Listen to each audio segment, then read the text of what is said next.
ಪ್ರಾರ್ಥನೆ ಮಾಡಿಕೊಳ್ಳು. ಸ್ತುತಿಗೆ ಪಾತ್ರನಾಗಿರುವಂತಹ ಪರಲೋಕ ತಂದೆ, ನನ್ನ ಪರಿಶುದ್ಧ ನಾಮಕ್ಕೆ ಸ್ತೋತ್ರವಾಗಲಿ. ಆರಾಧನೆಯ 5 ಆತ್ಮಿಕದ ಬಲೆಗಳಲ್ಲಿ ವಾಕ್ಯದ ಭಾಗದಲ್ಲಿ ಬಂದಿದ್ದೇವೆ. ಅಪೊಸ್ತಲರ ಬೋಧನೆಗಳನ್ನು ಕೇಳುವುದಕ್ಕೆ ಆ ಉಪದೇಶವನ್ನು ವಹಿಸಿದ ದಾಸಂತ ನಾನು ಪಾದಗಳಿಗೆ ಒಪ್ಪಿಸುತ್ತಾ ವಾಕ್ಯದ ಅನುಗುಣವಾಗಿ ಪವಿತ್ರಾತ್ಮ ಸಹಾಯದೊಂದಿಗೆ ಮಾತ್ರ ಮಾತಾಡುವಂತೆ ಬಲಪಡಿಸು. ಕೇಳುವಂಥ ಪ್ರತಿಯೊಂದು ಹೃದಯದ ಭಾಗ್ಯ ತರಿಸು. ಯೇಸು ಕ್ರಿಸ್ತರ ಮೂಲಕ ಬೇಡುತ್ತೇನೆ ಜೀವನ ತಂದೆ, ಆಮೆನ್. ಕ್ರಿಸ್ತನಲ್ಲಿ ಪ್ರಿಯ ನಿಮ್ಮೆಲ್ಲರಿಗೂ ಯೇಸು ಕ್ರಿಸ್ತ ನಾಮದಲ್ಲಿ ವಂದಿಸಿಕೊಳ್ಳುತ್ತಾ ನಾವು ಇವತ್ತು ಸುಂದರ ದೇವರನ್ನು ಆಧರಿಸಲು ಯೇಸು ಕ್ರಿಸ್ತನ ಮರಣವನ್ನು ನೆನಪು ಮಾಡಿಕೊಳ್ಳಲು ನಾವು ಕೂಡಿಕೊಂಡಿದ್ದೇವೆ. ದೇವರು ತಾನೇ ನಮ್ಮನ್ನು ಆಶ್ರಯಿಸಲಿ. ಕಳೆದ ದಿನಗಳಲ್ಲಿ ನಾವು ಸಹ ಅನೇಕ ವಿಷಯಗಳನ್ನು ಧ್ಯಾನಿಸಿದ್ದೇವೆ. ಇವತ್ತು ಒಂದು ಪರಿಶುದ್ಧವಾದ ವಾಕ್ಯಕ್ಕೆ ಸಾಗುವ ಇಬ್ರಿಯವರಿಗೆ ಬರೆದ ಪತ್ರಿಕೆ 6ನೇ ಅಧ್ಯಾಯ 14ನೇ ವಾಕ್ಯವನ್ನು ಧ್ಯಾನಿಸುತ್ತೇವೆ.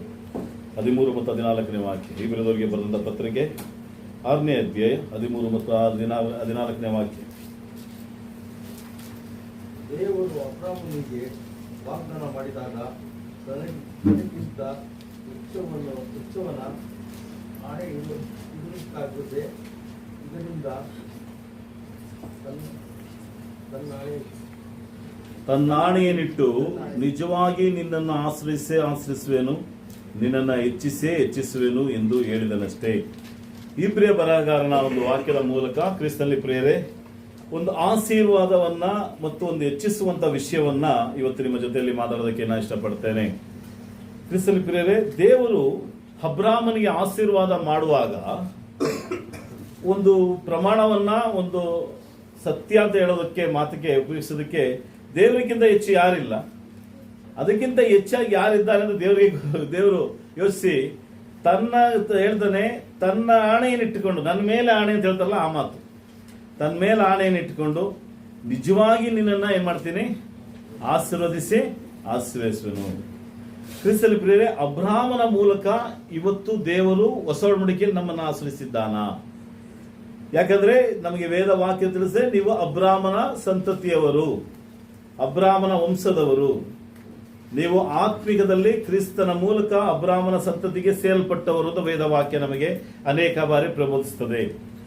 ಇಲ್ಲಿ ನೋಡ್ತೇವೆ, ಅಬ್ರಾಹ್ಮನನ್ನ ದೇವರು ಆಶ್ರಯಿಸುವೆನು, ನೀನನ್ನು ಹೆಚ್ಚಿಸುವೆನು ಎಂದು ಹೇಳಿದನಷ್ಟೇ. ಕ್ರಿಸ್ತನಲ್ಲಿ ಪ್ರಿಯರೇ, ಈ ಒಂದು ಆಶೀರ್ವಾದವನ್ನ ಅಬ್ರಾಹ್ಮನಿಗೆ ದೇವರು ಖಂಡಿತವಾಗಿಯೂ ದಯಪಾಲಿಸಿಕೊಟ್ಟನು ಅಂತ ನೋಡ್ತೇವೆ. ಆದಿಕಾಂಡ 12ನೇ ಅಧ್ಯಾಯದಲ್ಲಿ, ಈಗ ತಾನೇ ನಾವು ಓದಿದಂತ ಭಾಗದಲ್ಲಿ ದೇವರ ಅಬ್ರಾಹ್ಮನಿಗೆ ಈ ಒಂದು ವಾಗ್ದಾನದ ಆಶೀರ್ವಾದವನ್ನು ಕೊಟ್ಟ. ನಾನು ಕಳೆದ ವಾರದಲ್ಲಿ ನಾನು ಮಾತಾಡುವಾಗ ಒಂದು ಮಾತನ್ನು ಹೇಳಿದೆ, ದೇವರು ಆಶೀರ್ವಾದವನ್ನು ಕೊಡುವಾಗ ಯಾವ ರೀತಿಯಲ್ಲಿ ಆಶೀರ್ವಾದವನ್ನ ಕೊಟ್ಟ ಅಂತ ನೋಡುವಾಗ ಕ್ರಿಸ್ತನಲ್ಲಿ ಪ್ರಿಯರೇ, ನಮ್ಮ ಸತ್ಯವೇದವನ್ನು ತಿಳಿಸಿಕೊಳ್ಳಿ. ಆದಿಕಾಂಡ 1ನೇ ಅಧ್ಯಾಯ 26ನೇ ವಾಕ್ಯವನ್ನ ಮತ್ತು 27ನೇ ವಾಕ್ಯವನ್ನ ಧ್ಯಾನಿಸುವ. ಆದಿಕಾಂಡ 1ನೇ ಅಧ್ಯಾಯ 26 ಮತ್ತು 27, 28, 3 ವಾಕ್ಯಗಳನ್ನು ಧ್ಯಾನಿಸುವ ಸಮಯದಲ್ಲಿ, ಆಮೇಲೆ ದೇವರು ನಮ್ಮ ಸ್ವರೂಪದಲ್ಲಿ ನಮ್ಮ ಹೋಲಿಕೆಗೆ ಸರಿಯಾಗಿ ಮನುಷ್ಯನುಂಟು ಮಾಡೋಣ, ಅವರು ಸಮುದ್ರದಲ್ಲಿರುವ ಮೀನುಗಳ ಮೇಲೆಯೂ ಅಂತರಿಕ್ಷದಲ್ಲಿ ಹಾರಾಡುವ ಪಕ್ಷಿಗಳ ಮೇಲೆಯೂ ಪಶುಗಳ ಮೇಲೆಯೂ ನೆಲದ ಮೇಲೆ ಹರಿದಾಡುವ ಎಲ್ಲಾ ಕ್ರಿಮಿಕೀಟಗಳ ಮೇಲೆಯೂ ಎಲ್ಲಾ ಭೂಮಿಯ ಮೇಲೆಯೂ ದೊರೆತನ ಮಾಡಲಿ ಎಂದನು. ಹೀಗೆ ದೇವರು ಮನುಷ್ಯನನ್ನು ತನ್ನ ಸ್ವರೂಪದಲ್ಲಿ ಉಂಟು ಮಾಡಿದನು, ದೇವ ಸ್ವರೂಪದಲ್ಲಿ ಅವನು ಉಂಟು ಮಾಡಿದನು, ಅವರನ್ನು ಗಂಡು ಹೆಣ್ಣಾಗಿ ನಿರ್ಮಿಸಿದನು. ಇದಲ್ಲದೆ ದೇವರು ಅವರನ್ನು ಆಶೀರ್ವದಿಸಿ, ನೀವು ಬಹು ಸಂತಾನವುಳ್ಳವರಾಗಿ ಹೆಚ್ಚಿರಿ, ಭೂಮಿಯಲ್ಲಿ ತುಂಬಿಕೊಂಡು ಅದನ್ನು ವಶ ಮಾಡಿಕೊಳ್ಳಿರಿ, ಸಮುದ್ರದ ಮೀನುಗಳ ಮೇಲೆಯೂ ಆಕಾಶದ ಪಕ್ಷಿಗಳ ಮೇಲೆಯೂ ಭೂಮಿಯಲ್ಲಿ ಚಲಿಸುವ ಎಲ್ಲಾ ಜೀವಗಳ ಮೇಲೆ ದೊರೆತನ ಮಾಡಿರಿ ಅಂದನು. ಇಲ್ಲಿ ದೇವರು ಮನುಷ್ಯನನ್ನ ಉಂಟು ಮಾಡುವುದಕ್ಕಿಂತ ಮುಂಚಿತವಾಗಿ ದೇವರು ತೆಗೆದುಕೊಂಡಂತ ನಿರ್ಧಾರವನ್ನ ನೋಡುವಂತರಾಗಿದ್ದೇವೆ. ಆದಿಕಾಂಡದ 1ನೇ ಅಧ್ಯಾಯದ 26ನೇ ವಾಕ್ಯದಲ್ಲಿ ಮನುಷ್ಯನನ್ನ ಇನ್ನೂ ಉಂಟು ಮಾಡಿಲ್ಲ, ಉಂಟು ಮಾಡುವಂತ ನಿರ್ಧಾರವನ್ನು ತೆಗೆದುಕೊಂಡಂತ ಸಂದರ್ಭ ಅದು. ಅನಾದಿ ಕಾಲದ ತೀರ್ಮಾನ ಅದು. ದೇವರು ಲೋಕವನ್ನು ಉಂಟು ಮಾಡೋದಕ್ಕೆ ಮುಂಚೆ ಮನುಷ್ಯನ ಉಂಟು ಮಾಡಬೇಕೆಂಬ ನಿರ್ಧಾರ.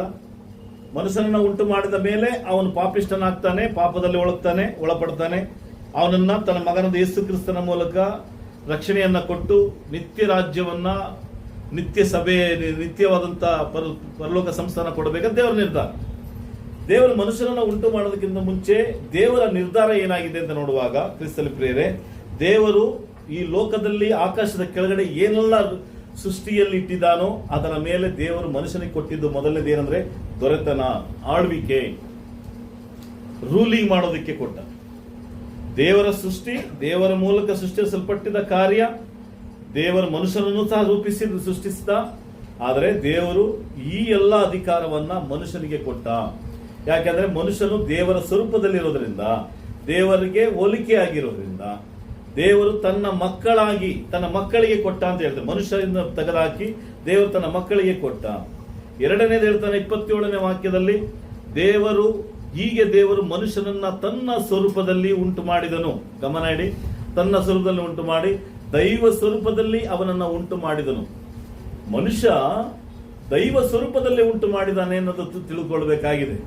ನಾವೆಲ್ಲ ಬದುಕಿರುವಂತ ಬದುಕಿನಲ್ಲಿ ನಮಗೆ ತಿಳಿದುಕೊಳ್ಳಬೇಕಾದಂತ ಮುಖ್ಯವಾದಂತ ವಿಷಯಗಳಲ್ಲಿ ಪ್ರಾಮುಖ್ಯವಾದಂತ ಮೊದಲನೇ ವಿಷಯ ಅಂದ್ರೆ ನಾವು ದೈವ ಸ್ವರೂಪದಲ್ಲಿದ್ದೇವೆ ಅನ್ನೋದು ಮರಿಬಾರದು.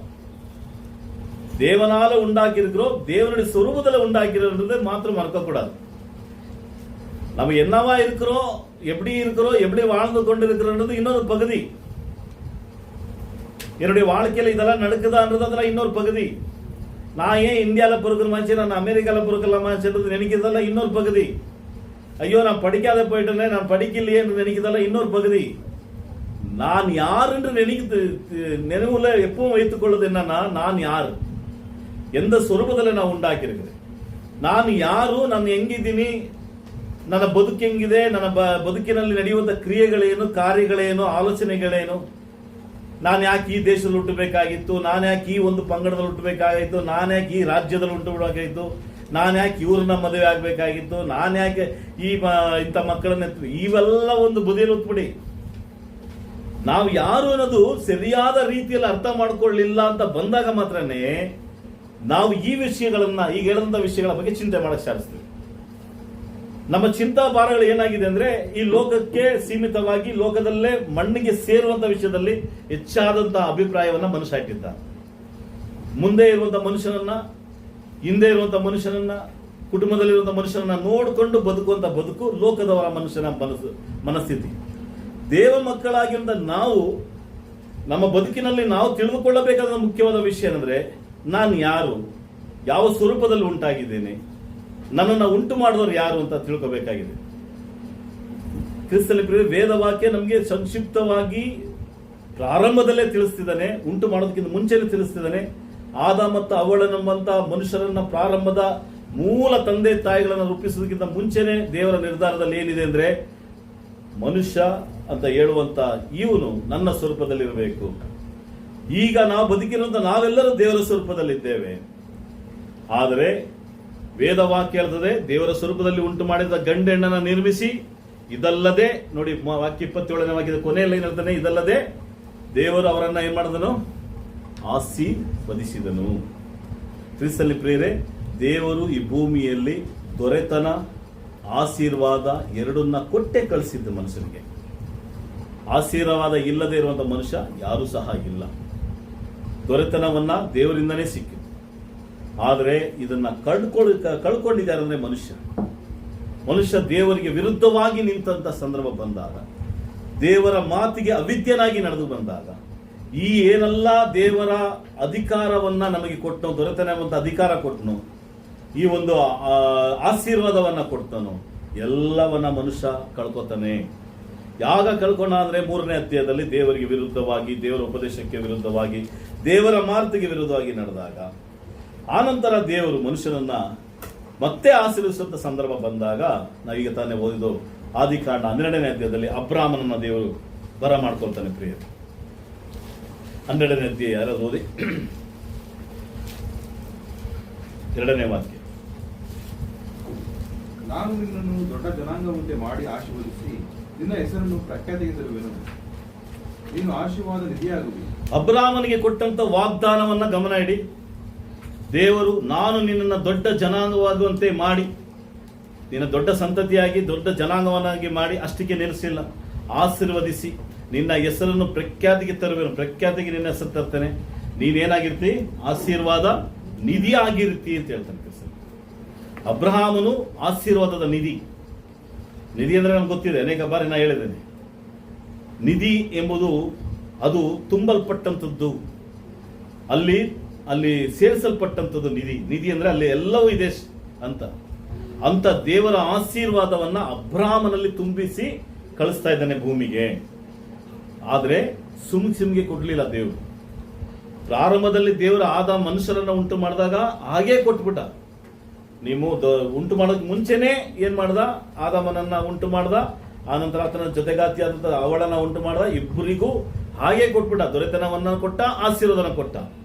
ಆದ್ರೆ ಅಬ್ರಾಹ್ಮನಿಗೆ ಕೊಡೋಕೆ ಬಂದಾಗ ಗಮನ ಇಡಿ, ಸುಮ್ಗೆ ಅಬ್ರಾಹ್ಮ, ನೀನು ನನ್ನ ಆಶ್ರಯಿಸ್ತೇನೆ, ನಿನ್ನ ದೊಡ್ಡ ಜನಾಂಗವಾಗಿ ಮಾಡ್ತೇನೆ, ನೀನು ದೊಡ್ಡ ಆಶೀರ್ವಾದ ನಿಧಿಯಾಗಿರು ಅಂತ ಹೇಳೋದಕ್ಕೆ ಆ ರೀತಿಯಲ್ಲಿ ದೇವರು ಕೊಡ್ಲಿಲ್ಲ. ದೇವರು ಯಾವ ರೀತಿಯಲ್ಲಿ ಕೊಟ್ಟದಂತೆ 1ನೇ ವಾಕ್ಯದಲ್ಲಿ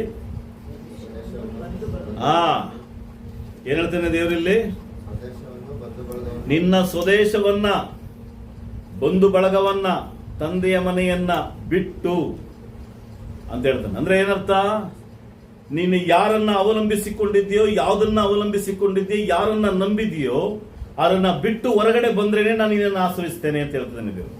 ಅದರ ಅರ್ಥ ಏನಂದ್ರೆ, ನಿನ್ನ ದೇಶವನ್ನ ನೀನು ಪ್ರೀತಿಸಿದ್ದಿ, ಆ ದೇಶದ ಮೇಲೆ ಇರುವಂತ ಅಭಿಮಾನದ ಮೇಲೆ ಮೊದಲು ಆ ದೇಶವನ್ನ ಬಿಟ್ಟು ಬಾ. ನಿನ್ನ ಬಂಧು ಬಳಗದವರ ಆಧಾರದಲ್ಲಿ ನಿದ್ದಿ, ಅದನ್ನ ಬಿಟ್ಟು ಬಾ. ನಿನ್ನ ತಂದೆಯ ಇಟ್ಟಂತ ಆಸ್ತಿ, ಆತನ ಮನೆಯಲ್ಲಿ ನೀನು ನೆಲೆಯಾಗಿದ್ದಿ, ಅದನ್ನ ಹೊರಗಡೆ ಬಿಟ್ಟು ಬಾ. ನೀನು ಬಿಟ್ಟು ಬಂದಾಗ ನಾನು ನಿನ್ನನ್ನು ಆಶ್ರಯಿಸ್ತೇನೆ ಅಂತ ಹೇಳ್ತೀನಿ. ಕ್ರಿಸ್ತಲ್ಲಿ ಪ್ರಿಯರೇ, ಅಬ್ರಾಹ್ಮನು ಇಷ್ಟು ಈಸಿಯಾಗಿ ಹೊರಗಡೆ ಬಂದ್ಬಿಟ್ಟ ಅಲ್ಲ. 12ನೇ ವಾಕ್ಯ ಓದಿದ ತಕ್ಷಣ 4ನೇ ವಾಕ್ಯದಲ್ಲಿ ಅಬ್ರಾಹ್ಮ ಹೊರಗಡೆ ಬಂದ ಅಂತ ತಿಳಿಸಿದೆ. ಯೋಚನೆ ಮಾಡಿ, ಆ ಜಾಗದಲ್ಲಿ ಅಬ್ರಾಹ್ಮನ ಪರಿಸ್ಥಿತಿ ಹೇಗಿತ್ತು ಅಂತ. ಎಲ್ಲೋ ಒಂದು ವಾಣಿ ಆಗುತ್ತೆ, ದೇವರ ವಾಕ್ಯ ಪ್ರಬಲಿಸಲ್ಪಡ್ತದೆ, ಅದರ ಅಷ್ಟಕ್ಕೆ, ಆ ಶಬ್ದಕ್ಕೆ ಆತನ ಹೊರಗಡೆ ಬರೋದು ಈಸಿ ಆದಂತ ವಿಷಯನ. ದೇವರ ವಾಕ್ಯವನ್ನ ನಾವು ಈ ರೀತಿಯಲ್ಲಿ ಕೇಳಲಿಲ್ಲ ಅಂದ್ರೆ ನಾವು ಸಹ ಆಶೀರ್ವಾದಕ್ಕೆ ಪಾತ್ರರಾಗಿರೋದಕ್ಕೆ ಸಾಧ್ಯ ಇಲ್ಲ. ಇವತ್ತು ನಮ್ಮಲ್ಲಿ ಆಶೀರ್ವಾದ ತುಂಬಿದೆಯಾ? ಯಾಕೆಂದ್ರೆ ಅಬ್ರಾಹ್ಮನ ಸಂತತಿಯಲ್ಲಿದ್ದೇನೆ ನಾವು ಸೇರಿಸಲ್ಪಟ್ಟಿದ್ದೇವೆ, ಅಬ್ರಾಹ್ಮನ ವಂಶಕ್ಕೆ ತಾನೇ ನಾವು ಸಹ ಸೇರಿಸಲ್ಪಟ್ಟಿದ್ದೇವೆ. ಆತ್ಮಿಕವಾದ ಅಬ್ರಾಹ್ಮನ ನಿಧಿಯಲ್ಲಿ ನಾವು ಸಹ ಆಶೀರ್ವಾದ ಪಡೆದುಕೊಳ್ಳುವಂತಹ ಸ್ಥಾನದಲ್ಲಿದ್ದೇವೆ. ಇವತ್ತು ಆಶೀರ್ವಾದ ಇದೆಯಾ ನಮಗೆ? ಆಶೀರ್ವಾದ ಅಂದ್ರೆ ಏನು? ಕ್ರಿಸ್ತನಲ್ಲಿ ಪ್ರಿಯರೇ, ಹಳೆಯ ಒಡಂಬಡಿಕೆಯಲ್ಲಿ ಅನೇಕ ಆಶೀರ್ವಾದಗಳನ್ನ ನಮಗೆ ಪ್ರಬೋಧಿಸಿದೆ ವೇದವಾಕ್ಯ. ನೀನು ಕಾಲಿಡುವಂತ ಸ್ಥಳವಲ್ಲ ನಿಂದು ಅಂತ ಹೇಳ್ತಾನೆ ಇಸ್ರಾಯೇಲ್ ಜನರಿಗೆ. ನೀನು ಹೋಗುವಾಗಲೂ ಬರುವಾಗಲೂ ನಿನ್ನ ಆಶ್ರಯಿಸ್ತೇನೆ ಅಂತ ಹೇಳ್ತಾನೆ.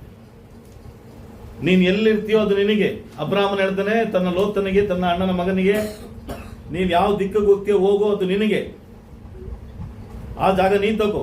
ನೀನು ನಾವು ವಿರುದ್ಧವಾದ ಸ್ಥಳದಲ್ಲಿ ನಾವು ಹೋಗ್ತೇನೆ ಒಂದು ಸಂದರ್ಭ ಬಂದಾಗ, ಸಮಸ್ಯೆ ಬಂದಾಗ, ಅಬ್ರಹಾಮನೇ ಲೋತನನ್ನ ಕಳಿಸಿ ಆಶೀರ್ವಾದ ಸ್ಥಳಕ್ಕೆ ಕಳಿಸ್ತಾನೆ, ಅದೇ ಸೊದೋಮ್ ಗೊಮೋರ. ಕ್ರಿಸ್ತನ ಪ್ರಿಯರೇ, ಅಂತ ಆಶೀರ್ವಾದದಲ್ಲಿ ಹೊಂದಿರುವಂತ ಇವರು ಇವತ್ತು ಹೊಸ ಒಡಂಬಡಿಕೆಯಲ್ಲಿ ಬದುಕಿರುವಂತ ನಾನು ಆಶೀರ್ವಾದವನ್ನು ಹೊಂದಿದ್ದೇನಾ ಅಂದ್ರೆ, ದೇವರ ವಾಕ್ಯ ನಮಗೆ ಯಾವ ರೀತಿಯಲ್ಲಿ ಪ್ರಬೋಧಿಸುತ್ತದೆ ಎಂಬ ವಿಷಯವನ್ನು ಗಮನಿಸಬೇಕಾಗಿದೆ ಪ್ರಿಯರೇ. ನಾವು ಪ್ರಾರಂಭದಲ್ಲೇ ಅಂದ್ರೆ, ಒಂದು ಬದಿಯಲ್ಲಿರುವಂತ ಒಂದು ಭಾಗದಲ್ಲಿರುವಂತಹ ವಿಷಯಗಳನ್ನೇ ನೀವು ಅದೇ ಮೆಂಟಾಲಿಟಿಯಲ್ಲಿ ಇಟ್ಕೊಂಡಿದ್ರೆ ಈ ಆಶೀರ್ವಾದದ ವಿಷಯ ನಮ್ಗೆ ಅರ್ಥ ಆಗೋದಿಲ್ಲ. ಏನಕ್ಕೆ ಅರ್ಥ ಆಗೋದಿಲ್ಲ ಅಂತ ಮುಂದೆ ನಾನು ಹೇಳಕ್ ಇಷ್ಟಪಡ್ತೇನೆ. ಸರಿ, ನಮಗೆ ಯಾವ ರೀತಿ ಆಶೀರ್ವಾದವನ್ನು ದೇವರ ಕಲ್ಪಿಸಿಕೊಟ್ಟಿದ್ದಾನೆ? ಪೌಲನ ಎಫೆಸದವರಿಗೆ ಬರೆದಂತ ಪತ್ರಿಕೆಯಲ್ಲಿ ಒಂದು ವಿವರವಾದಂತಹ ಮಾತನ್ನ ಹೇಳ್ತಾನೆ. ಪೌಲನ ಎಫೆಸದವರಿಗೆ ಬರೆದಂತ ಪತ್ರಿಕೆ 1ನೇ ಅಧ್ಯಾಯ 3ನೇ ವಾಕ್ಯವನ್ನು ಧ್ಯಾನಿಸಿ. ನಮ್ಮ ಕರ್ತನಾದ ಯೇಸು ಕ್ರಿಸ್ತನ ದೇವರು ತಂದೆಯೂ ಆಗಿರುವ ಆತನಿಗೆ ಸ್ತೋತ್ರ. ಆತನು ಪರಲೋಕದಲ್ಲಿನ ಸಕಲ ಆತ್ಮೀಯ ವರಗಳನ್ನು ನಮಗೆ ಕ್ರಿಸ್ತ ಯೇಸುವಿನಲ್ಲಿ ಅನುಗ್ರಹಿಸಿದ್ದಾನೆ. ಇಲ್ಲಿ ಹೇಳ್ತಿದ್ದಾನೆ, ನಮ್ಮ ಕರ್ತನಾದ ಯೇಸು ಕ್ರಿಸ್ತನ ದೇವರು ತಂದೆಯೂ ಆಗಿರುವ ಆತನಿಗೆ ಸ್ತೋತ್ರ. ಪೌಲನು ಹೇಳ್ತಿದ್ದಾನೆ, ನಮ್ಮ ಕರ್ತನಾದ ಯೇಸು ಕ್ರಿಸ್ತನ ದೇವರು ಆತನೇ ತಂದೆಯಾಗಿರುವ ಆತನಿಗೆ ಸ್ತೋತ್ರ ಅಂತ ಹೇಳ್ತಾನೆ. ಯಾರ ಮೂಲಕ? ಯೇಸು ಕ್ರಿಸ್ತನ ಮೂಲಕ. ನಂತರ ಹೇಳ್ತಾನೆ, ಆತನು ಪರಲೋಕದಲ್ಲಿನ ಸಕಲ ಆತ್ಮೀಯ ವರಗಳನ್ನ, ಇಂಗ್ಲಿಷಲ್ಲಿ ಬ್ಲೆಸ್ಸಿಂಗ್ಸ್ ಅಂತ ಹೇಳಲ್ಪಡ್ತದೆ, ತಮಿಳ ಆವಿಕುರಿಯ ಆಶೀರ್ವಾದಗಳನ್ನು சொல்லப்படுது. ಇಲ್ಲಿ ಹೇಳ್ತಾನೆ, ಆತ್ಮಿಕದ ವರಗಳನ್ನ ನಮಗೆ ಯಾರ ಮೂಲಕ?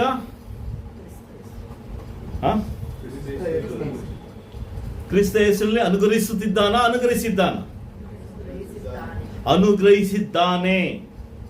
ಕ್ರಿಸ್ತನ ಪ್ರಿಯರೇ, ಯೇಸು ಕ್ರಿಸ್ತನ ಮೂಲಕ ಪರಲೋಕದ ಆಶೀರ್ವಾದಗಳನ್ನ, ಅಂದ್ರೆ ಪರಲೋಕದ ವರಗಳು ಅಂತ ಕನ್ನಡದಲ್ಲಿ ಹೇಳದೆ, ತಮಿಳಲ್ಲಿ ಆಶೀರ್ವಾದ ಇದೆ, ಇಂಗ್ಲಿಷಲ್ಲಿ ಬ್ಲೆಸ್ಸಿಂಗ್ ಅಂತಿದೆ. ವರಗಳು ಅಂದ್ರೆ ಆತ್ಮಿಕದ ವರಗಳಂದ್ರೆ ಆತ್ಮಿಕದ ಆಶೀರ್ವಾದಗಳನ್ನ ನಮಗೆ ಯೇಸು ಕ್ರಿಸ್ತನ ಮೂಲಕ ಅನುಗ್ರಹಿಸಿದ್ದಾನೆ.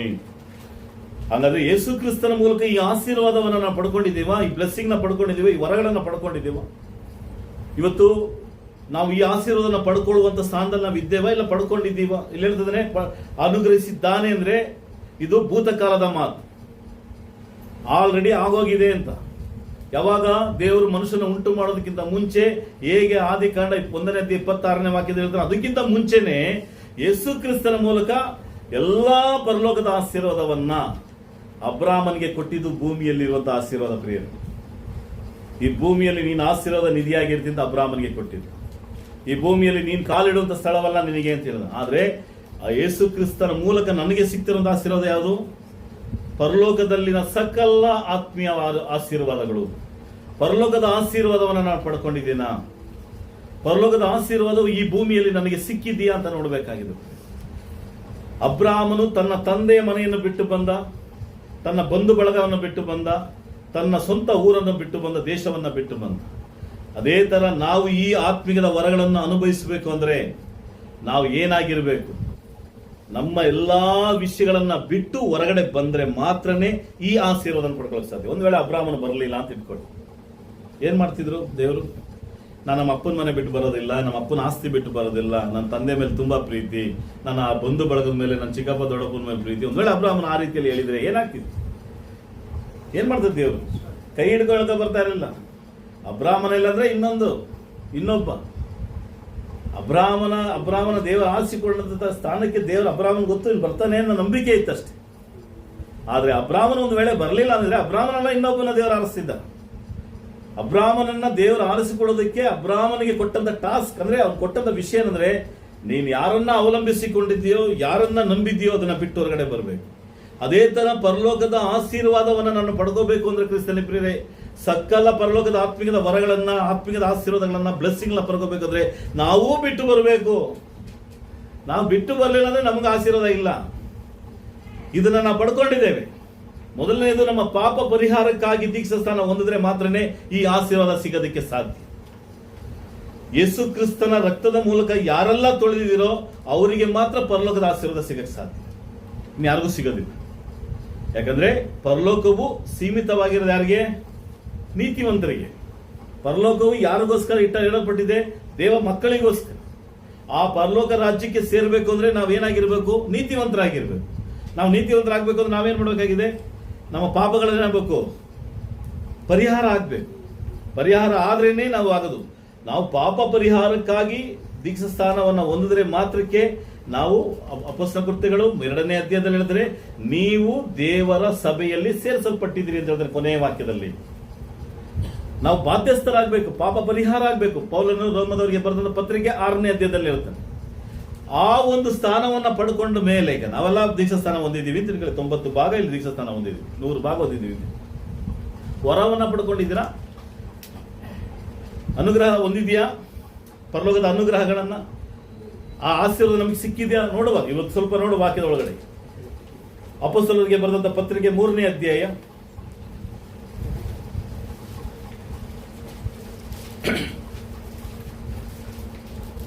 25 ಮತ್ತು 26ನೇ ವಾಕ್ಯ ದಯವಿಟ್ಟು ಯಾರು ಓದಿ.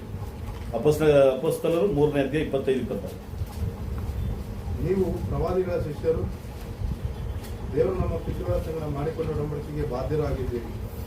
ಆತನು ಅಬ್ರಹಾಮನಿಗೆ, ನಿನ್ನ ಸಂತತಿಯ ಮೂಲಕ ಭೂಲೋಕದ ಎಲ್ಲ ಕುಲದವರಿಗೂ ಆಶೀರ್ವಾದ ಉಂಟಾಗುವುದೆಂದು ಹೇಳಿ ಆ ಒಡಂಬಡಿಕೆಯನ್ನು ಮಾಡಿಕೊಂಡನಲ್ಲ.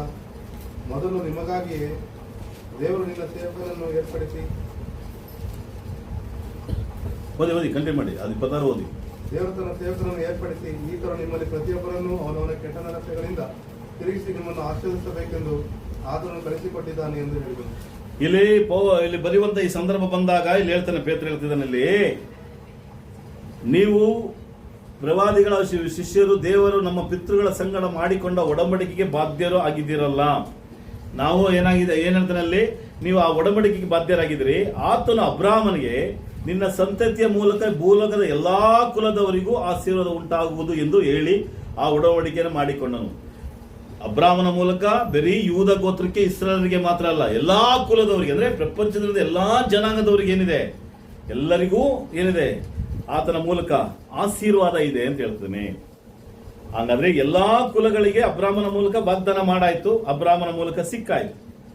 26ನೇ ವಾಕ್ಯ ಹೇಳ್ತಾರೆ, ಮೊದಲು ನಮಗಾಗಿಯೇ ದೇವರು ತನ್ನ ಸೇವಕನನ್ನ ಏರ್ಪಡಿಸಿ, ಈತನು ನಮ್ಮಲ್ಲಿ ಪ್ರತಿಯೊಬ್ಬರನ್ನ ಅವನವನ್ನ ಕೆಟ್ಟ ನಡತೆಗಳಿಂದ ತಿರುಗಿಸಿ ನಿಮ್ಮನ್ನು ಆಶ್ರಯಿಸಬೇಕೆಂದು ಆತನನ್ನು ಕಳಿಸಿಕೊಟ್ಟಿದ್ದಾನೆ ಎಂದು ಹೇಳಿದನು. ಯಾಕೆ ಯೇಸು ಕ್ರಿಸ್ತನ ಕಳಿಸಿಕೊಟ್ಟ ದೇವರು? ಅಬ್ರಾಹ್ಮನ ಆಶೀರ್ವಾದವನ್ನು ಪಡ್ಕೋಬೇಕಂದ್ರೆ ಯೇಸು ಕ್ರಿಸ್ತನ ಮೂಲಕವೇ ಸಾಧ್ಯ. ಆ ಆಶೀರ್ವಾದ ಯಾವ ರೀತಿಯಲ್ಲಿದೆ ಅಂದ್ರೆ ನಮ್ಮ ಕೆಟ್ಟ ನಡತೆಗಳಿಂದ ತಿರುಗಿಸಿ ಅಂತ ಹೇಳ್ತಾನೆ. ಅಂದ್ರೆ ಪಾಪದಿಂದ ನಾವು ಹೊರಗಡೆ ಬಂದ್ರೆ ಮಾತ್ರನೇ ಆಶೀರ್ವಾದ. ಆ ಕೆಟ್ಟ ನಡತೆಯಿಂದ ನಾವು ತಿರುಗಿದ್ದೇವಾ?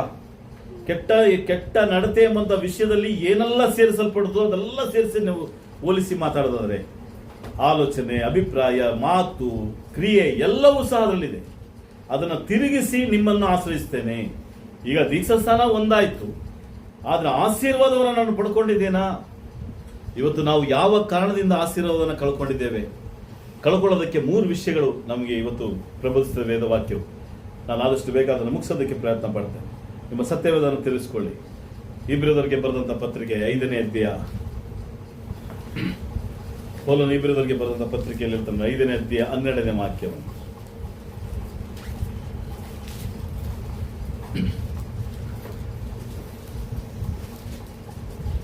ಓದಿ. ಯಾರಾದ್ರು? ಕಾಲವನ್ನು ನೋಡಿದರೆ ನೀವು ಇತರೊಳಗೆ ಬೋಧಕರಾಗಿರಬೇಕಾಗಿದ್ದರು, ಒಬ್ಬರು ನಿಮಗೆ ದೈವೋಕ್ತಿಗಳ ಮೂಲ ಪಾಠಗಳನ್ನು ತಿರುಗಿ ಕಲಿಸಿಕೊಡಬೇಕಾಗಿತ್ತು. ನೀವು ಹಾಲು ಕುಡಿಯತಕ್ಕವರೇ ಹೊರತು ಗಟ್ಟಿಯಾದ ಆಹಾರ ತಿನ್ನತಕ್ಕವರಲ್ಲ. ಸಾಕು. ಈ ವಾಕ್ಯ ಅನೇಕ ಪ್ರಭುಗಳು ಪ್ರದರ್ಶಿಸಿದರೆ ಈ ಒಂದು ವಾಕ್ಯದ ಆಶೀರ್ವಾದದೊಂದಿಗೆ ಈ ಒಂದು ವಾಕ್ಯದ ನಾನು ಕಾರ್ಯವನ್ನು ನೋಡೋಕೆ ಪೌಲನ ಇಬ್ರಿಯರಿಗೆ ಬರೆದ ಪತ್ರಿಕೆಯಲ್ಲಿ ಪೌಲನ್ ಅಂತ ಹೇಳಿದ್ರೆ ಇಬ್ರಿಯ ಬರಹಗಾರ ಅಂತ ನಾನು ಪ್ರೊನೌನ್ಸಿಯೇಷನ್ ಮಾಡ್ತೇನೆ. ಇಬ್ರಿಯ ಬರಹಗಾರ ಹೇಳ್ತಾನೆ, ಕಾಲವನ್ನ ನೋಡಿದ್ರೆ ನೀವೇನು ಇಷ್ಟರೊಳಗೆ ಏನಾಗಬೇಕಾಗಿತ್ತು? ಬೋಧಕರಾಗಬೇಕಾಗಿತ್ತು ಅಂತ ಹೇಳ್ತಾನೆ. ಅಂದ್ರೆ ಅರ್ಥ ಏನು? ಯಾರೊಬ್ರು ಹೇಳಿದ್ರು ಬೋಧಕರು ಅಂದ್ರೆ ಎಲ್ಲರೂ ಬೋಧಕರ? ಇಲ್ಲ.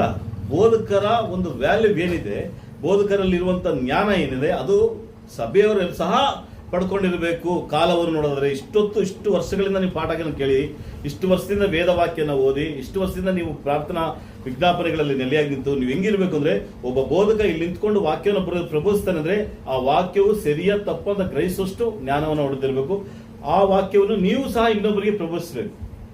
ಆ ರೀತಿಯಲ್ಲಿ ಇರಬೇಕೆಂದ್ರೆ ಇಬ್ರಿಯ ಬರಹಗಾರ್ತಾನೆ, ಇಷ್ಟರೊಳಗೆ ಬೋಧಕರಾಗಿದ್ದರು ಒಬ್ಬನು ನಿಮಗೆ ದೇವೋಕ್ತಿಗಳ ಮೂಲ ಪಾಠವನ್ನ ಅಂತ ಹೇಳ್ತಾರೆ. ಅಂದ್ರೆ ಅರ್ಥ ಏನು? ಮೂಲ ಪಾಠ ಅಂದ್ರೆ ಏನು? A for apple, B for ball. ಪ್ರಾರಂಭದ ಮಕ್ಕಳಿಗೆ ಹೇಳಿಕೊಡುವಂತ ಪಾಠವನ್ನೇ ತಿರುಗಾ ನಿಮ್ಮ ಈ ಒಂದು ಆತ್ಮಿಕದ ಬೆಳವಣಿಗೆಯಲ್ಲಿರುವಂತ ನಿಮ್ಮನ್ನ ಕರೆತರುವಂತ ರೀತಿಯಲ್ಲಿದೆ ಅಂತ ಹೇಳ್ತಾನೆ ಇಬ್ರಿಯ ಬರಹ. ಬೇಸಿಕ್ ಯೇಸು ಕ್ರಿಸ್ತನ್ ಯಾರು, ದೇವರು ಯಾರು, ಸೃಷ್ಟಿಯಲ್ಲಿ ಏನಿದೆ, ಮಕ್ಕಳಿಗೆ ನಾವೇನು ಹೇಳ್ಕೊಡ್ತೀವಿ ಸಂಡೇ ಕ್ಲಾಸಲ್ಲಿ? ಸೃಷ್ಟಿಗಳು ಎಷ್ಟು ದಿನಗಳ ಸೃಷ್ಟಿ ಆಯಿತು? ಮೊದಲನೇ ಸೃಷ್ಟಿ ಯಾವುದು? 5ನೇ ಸೃಷ್ಟಿ ಯಾವುದು? ಎಷ್ಟು ಪುಸ್ತಕಗಳಿದೆ? ಎಷ್ಟು ಹೊಸ ಒಡಂಬಡಿಕೆ ಎಷ್ಟಿದೆ? ಹಳೆ ಒಡಂಬಡಿಕೆ ಇದೆ? ಇದು ಮೂಲ ಪಾಠ. ಇದು ಎಲ್ಲಿ ಕಲಿಯೋದು? ಸಂಡೇ ಕ್ಲಾಸಲ್ಲಿ ಕಲಿಯುವಂಥದ್ದು. ಅಂದ್ರೆ ಮೂಲ ಪಾಠ ಕಲಿಯುವಂತ ಸ್ಥಾನದಲ್ಲೇ ನಾವಿದ್ದೇವೆ ಅಂದ್ರೆ ಅರ್ಥ ಏನಂದ್ರೆ, ಒಂದು ಮಗು ಸ್ಥಾನದಲ್ಲಿ ನಾವಿದ್ದೇವೆ ಅಂತ ಅರ್ಥ. ಅದಕ್ಕೆ ಮುಂದಿನ ವಾಕ್ಯ ಹೇಳ್ತಾನೆ, ನೀವು ಹಾಲು ಕುಡಿಯತಕ್ಕವರೇ ಹೊರತು ಏನಿಲ್ಲ ಗಟ್ಟಿಯಾದ ಆಹಾರವನ್ನ ತಿನ್ನತಕ್ಕವರಲ್ಲ ಅಂತ ಹೇಳ್ತಾನೆ. ಅಂದ್ರೆ ಅರ್ಥ ಏನು? ಇದರ ಮೂಲ ಅರ್ಥ ಏನು? ಒಂದು ಮಗುವಿನ ಪರಿಸ್ಥಿತಿಯಲ್ಲೇ ಇದ್ದೀರಿ ಅಂತ ಹೇಳ್ತಾನೆ ಇಬ್ರಿಯ ಬರಹಗಾರ. ಕ್ರಿಸ್ತನಲ್ಲಿ ಪ್ರಿಯರೇ, ನಾನು ಕ್ರಿಸ್ತನನ್ನು ಅಂಗೀಕಾರ ಮಾಡಿ ದೇವರ ಮಗನಾಗಿ ದೇವರ ಮಗಳಾಗಿ ಇವತ್ತಿಗೆ ನನ್ನ ಸ್ಥಾನಮಾನವನ್ನು ನೋಡಿದ್ರೆ, ಒಬ್ಬ ಬೋಧಕನು ನಿಂತುಕೊಂಡು ಮಾತಾಡುವಂತ ಸ್ಥಾನವು ನನಗೂ ಸಹ ದೇವರ ಜ್ಞಾನವನ್ನು ಕೊಟ್ಟಿದ್ದಾನೆ. ಆ ವೇದ ವಾಕ್ಯದ ಜ್ಞಾನವನ್ನು ನಾನು ಸಹ ಪರಿಪೂರ್ಣತೆ ಹೊಂದಿದ್ದೀನಿ ಅಂದರೆ ಯುವರ್ ಗ್ರೋತಿಂಗ್. ನೀವು ಬೆಳೆದಿದ್ದೀರಿ. ಇನ್ನೂ ಬೆಳೆದಿಲ್ಲ ಅಂದ್ರೆ ಬೇಸ್ ಮಕ್ಕಳ ತರ, LKG ಮಕ್ಕಳ ತರ ಇದ್ದೀವಿ ಅಂತ ಅರ್ಥ. ಅದನ್ನೇ ಮೂಲ ಪಾಠ. ಅದ್ರ ಅರ್ಥ ಏನು? ವಾಕ್ಯದ ಜ್ಞಾನವೇ ಇಲ್ಲ ಅಂದ್ರೆ ಹೇಗೆ ನಾವು ಬೆಳೆಯೋದಕ್ಕೆ ಸಾಧ್ಯ? ಆದಿಕಾಂಡ 6ನೇ ಅಧ್ಯಾಯದಲ್ಲಿ ಹೀಗೆ ನಾವು ಇಲ್ಲೇ ಬರ್ತೇವೆ. ಮತ್ತೆ ಆದಿಕಾಂಡ 6ನೇ ಅಧ್ಯಾಯದ ಸಂದರ್ಭ ಏನು ನಿಮ್ಮೆಲ್ಲರಿಗೂ ಗೊತ್ತಿದೆ. ಆದಿಕಾಂಡ 6ನೇ ಅಧ್ಯಾಯ ಅಂದ್ರೆ ಏನು? ಜಲಪ್ರಳಯ ಅಂತ. ದೇವರು ಈ ಭೂಮಿಯನ್ನ ಏನ್ ಮಾಡ್ದ? ಪಾಪದ ನಿಮಿತ್ತವಾಗಿ ಭೂಮಿಯನ್ನ ಏನ್ ಮಾಡ್ದ? ಸರ್ವನಾಶವನ್ನ ಮಾಡ್ದ, ದಂಡನೆಗೆ ಒಳಪಡ್ದ. ಆಗ ಅಲ್ಲಿ ಒಬ್ಬ ನೀತಿವಂತನ ಇದ್ದ. ನೋಡಿ, ಗಮನ ಇಡಿ. ಎಲ್ಲಾ ಜನರು ಪಾಪಿಗಳಲ್ಲಿ, ಅಂದ್ರೆ ನೋವನ ಒಂದು ಕುಟುಂಬವನ್ನು ಬಿಟ್ಟು ಎಲ್ಲರೂ ಪಾಪಿಗಳೇ. ಅದೇ ನೋವ ಮನೆಯ ಯಜಮಾನ ಹೇಗಿದ್ದಂತ ನೋಡಿ, 6ನೇ ಅಧ್ಯಾಯ 9ನೇ ವಾಕ್ಯ. ನೋಹನ ಚರಿತ್ರೆಯು, ನೋಹನು ನೀತಿವಂತನು, ತನ್ನ ಕಾಲದವರಲ್ಲಿ ತಪ್ಪಿಲ್ಲದವನು ಆಗಿದ್ದನು. ಅವನು ದೇವರೊಂದಿಗೆ ಅನ್ಯೋನ್ಯವಾಗಿ ನಡೆದುಕೊಂಡನು. ಈ 3 ವಿಷಯಗಳನ್ನ ಒಳಗೊಂಡಿದ್ದರಿಂದಲೇ ದೇವರು ನೋವನನ್ನ, ಅವನ ಕುಟುಂಬವನ್ನು ಆರಿಸಿ ನಾವೇ ಒಳಗಡೆ ಇಟ್ಸ.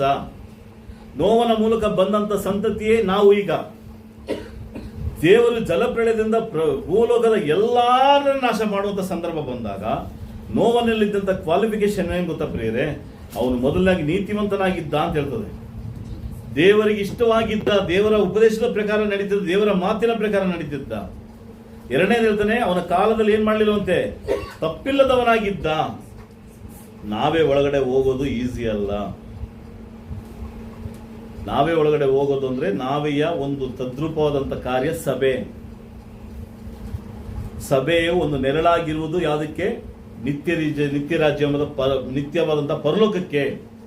ಈ ಪರಲೋಕ ರಾಜ್ಯ ಎಂಬಂತ ಈ ಸಭೆ ಪರಲೋಕಕ್ಕೆ ಒಂದು ಸದೃಶವಾಗಿ ನೆರಳಾಗಿದೆ.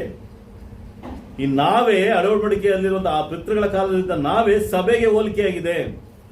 ಈ ನಾವೇ ಒಳಗಡೆ ಹೋಗುವುದಕ್ಕೆ ಕ್ವಾಲಿಫಿಕೇಶನ್ ಏನು? ಅವನು ನೀತಿವಂತ, ಎರಡನೇದು ತಪ್ಪಿಲ್ಲದವನಾಗಿದ್ದ, ಮೂರನೇದು ದೇವರ ಜೊತೆ ಅನ್ಯೋನ್ಯತೆ ಆಗಿದ್ದ. ಇದರಿಂದನೇ ಅವನ ಒಳಗಡೆ ನಾವೇ ಒಳಗಡೆ ದೇವರು ಸೇರಿಸ್ಕೊಂಡು, ಒಂದು ವೇಳೆ ಅವನು ಮೂರು ಇರಲಿಲ್ಲ ಅಂತ ಇಟ್ಕೊಳ್ಳಿ, ನೋವ ಜಲಪ್ರಳಯದಲ್ಲಿ ಅವನ ಕುಟುಂಬವು ದೇವರ ನಾಶ ಮಾಡ್ತಾ ಇದ್ರೆ ಮಾಡ್ತಾ ಇರ್ಲಿಲ್ವ? ಮಾಡ್ತಾ ಇರ್ಲಿಲ್ಲ.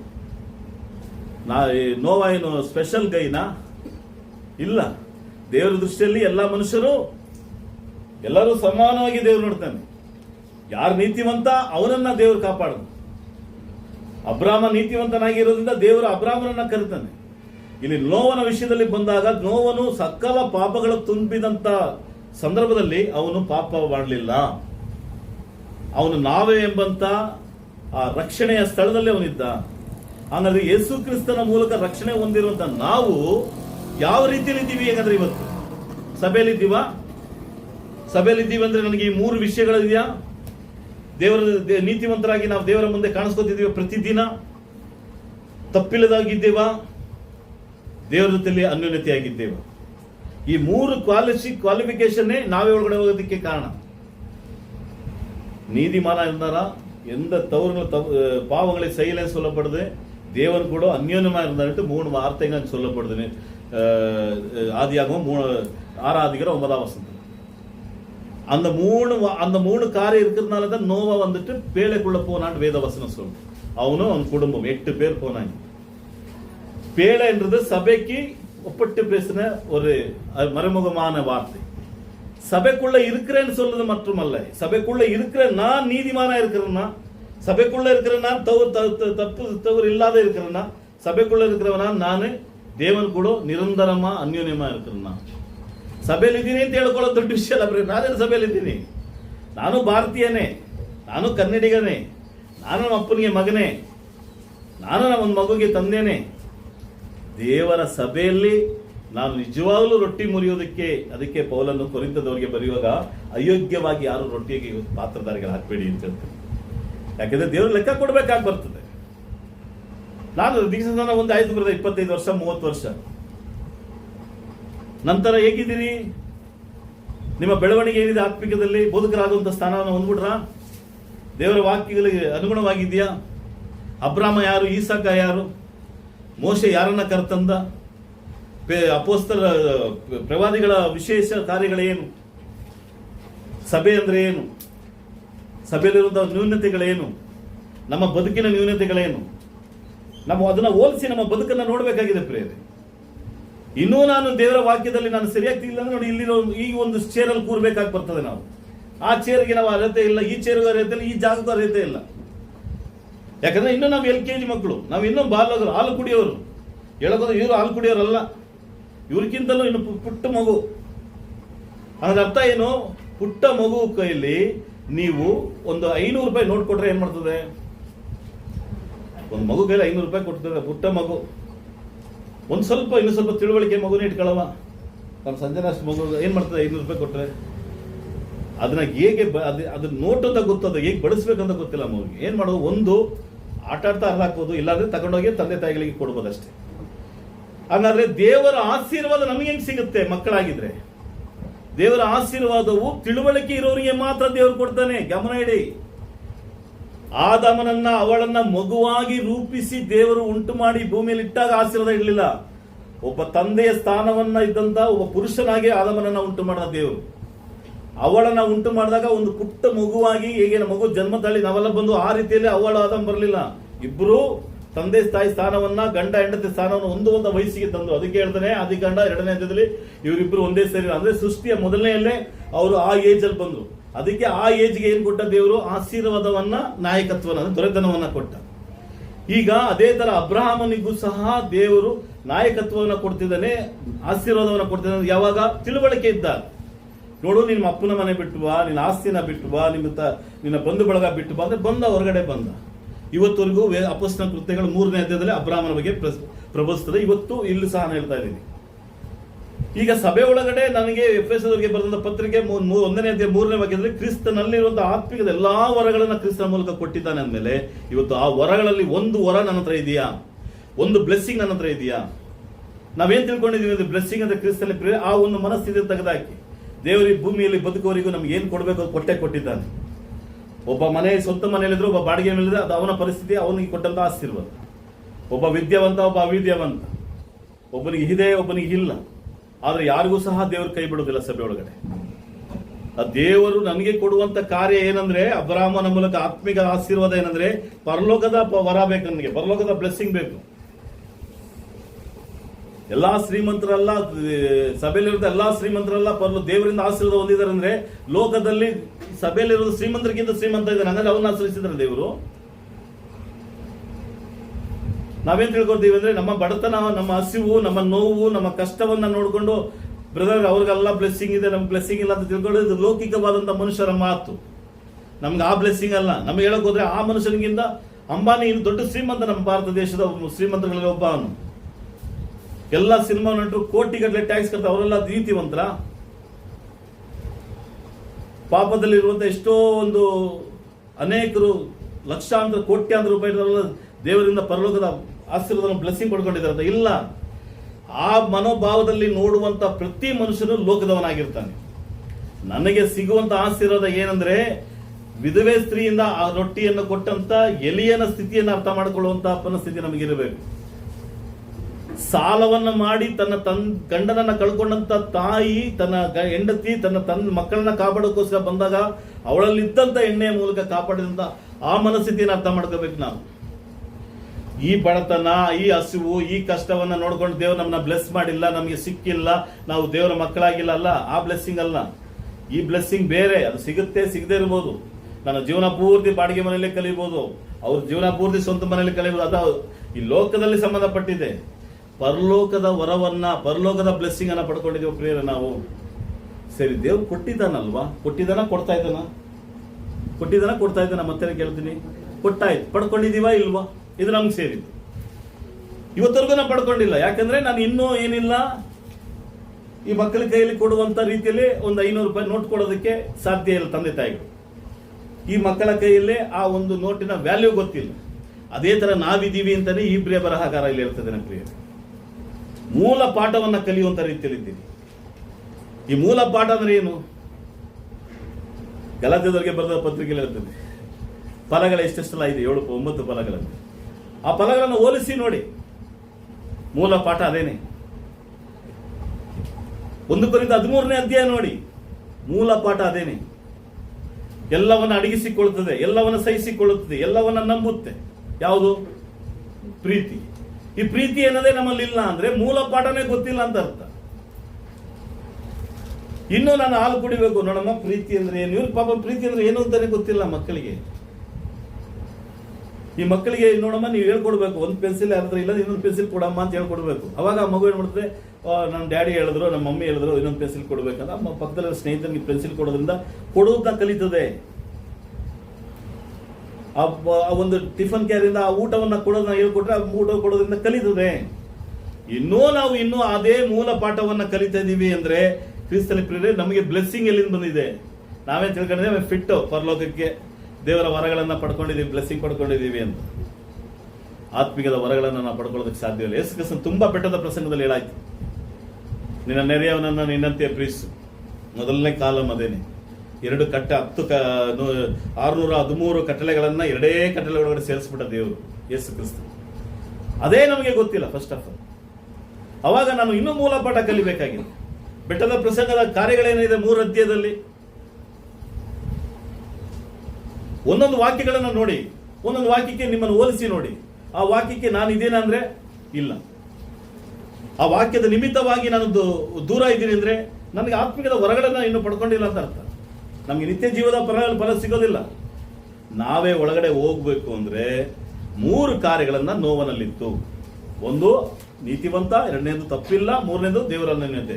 ನಾವೇ ಎಂಬ ಸಭೆಯೊಳಗಡೆ ನಾನು ಇರಬೇಕು ಅಂದ್ರೆ ಈ 3 ವಿಷಯಗಳನ್ನು ಇದ್ರೆ ಮಾತ್ರಕ್ಕೆ ನಾವು ಪರಲೋಕಕ್ಕೆ ಹೋಗಕ್ಕೆ ಸಾಧ್ಯತೆ. ಸಭೆಯಲ್ಲಿದ್ರೆ ಮಾತ್ರನೇ ಯೇಸು ಕ್ರಿಸ್ತನು ಹೇಳ್ತಾನೆ, ಪೌಲ ಹೇಳ್ತಾನೆ, ಸಭೆಯನ್ನು ದೇವರಿಗೆ ಒಪ್ಪಿಸಿದಾಗ ಯುಗವು ಸಮಾಪ್ತಿ. ಸಭೆಯೊಳಗಡೆ ಇದ್ದೀವ ನಾವು ಹಂಗಂದ್ರೆ ಹೌದು ಬ್ರದರ್, ನಾವು ಕ್ರಿಸ್ತನ ಸಭೆಯಲ್ಲೇ ಇದ್ದೀವಿ ಹೇಳ್ಕೋಬೇಕಷ್ಟೇ. ನಾವು ಇಲ್ಲಾಂದ್ರೆ ಬ್ಯಾಡ್ಜ್ ಹಾಕೊಂಡು ಹಾಕೋಬೇಕಷ್ಟೆ, ಹಿಂದ್ಗಡೆ ಮೌನಗ್ರಾಮ ಹಾಕೋಬೇಕಷ್ಟೆ, ಚರ್ಚಾ ಪ್ರೇಷ್ಠ.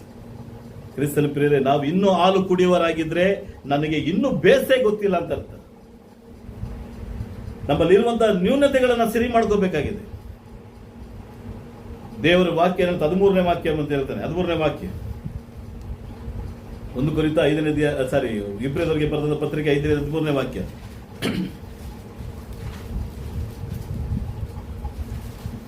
ಹಾಗೂ ಬೇಕಾದವನ್ನು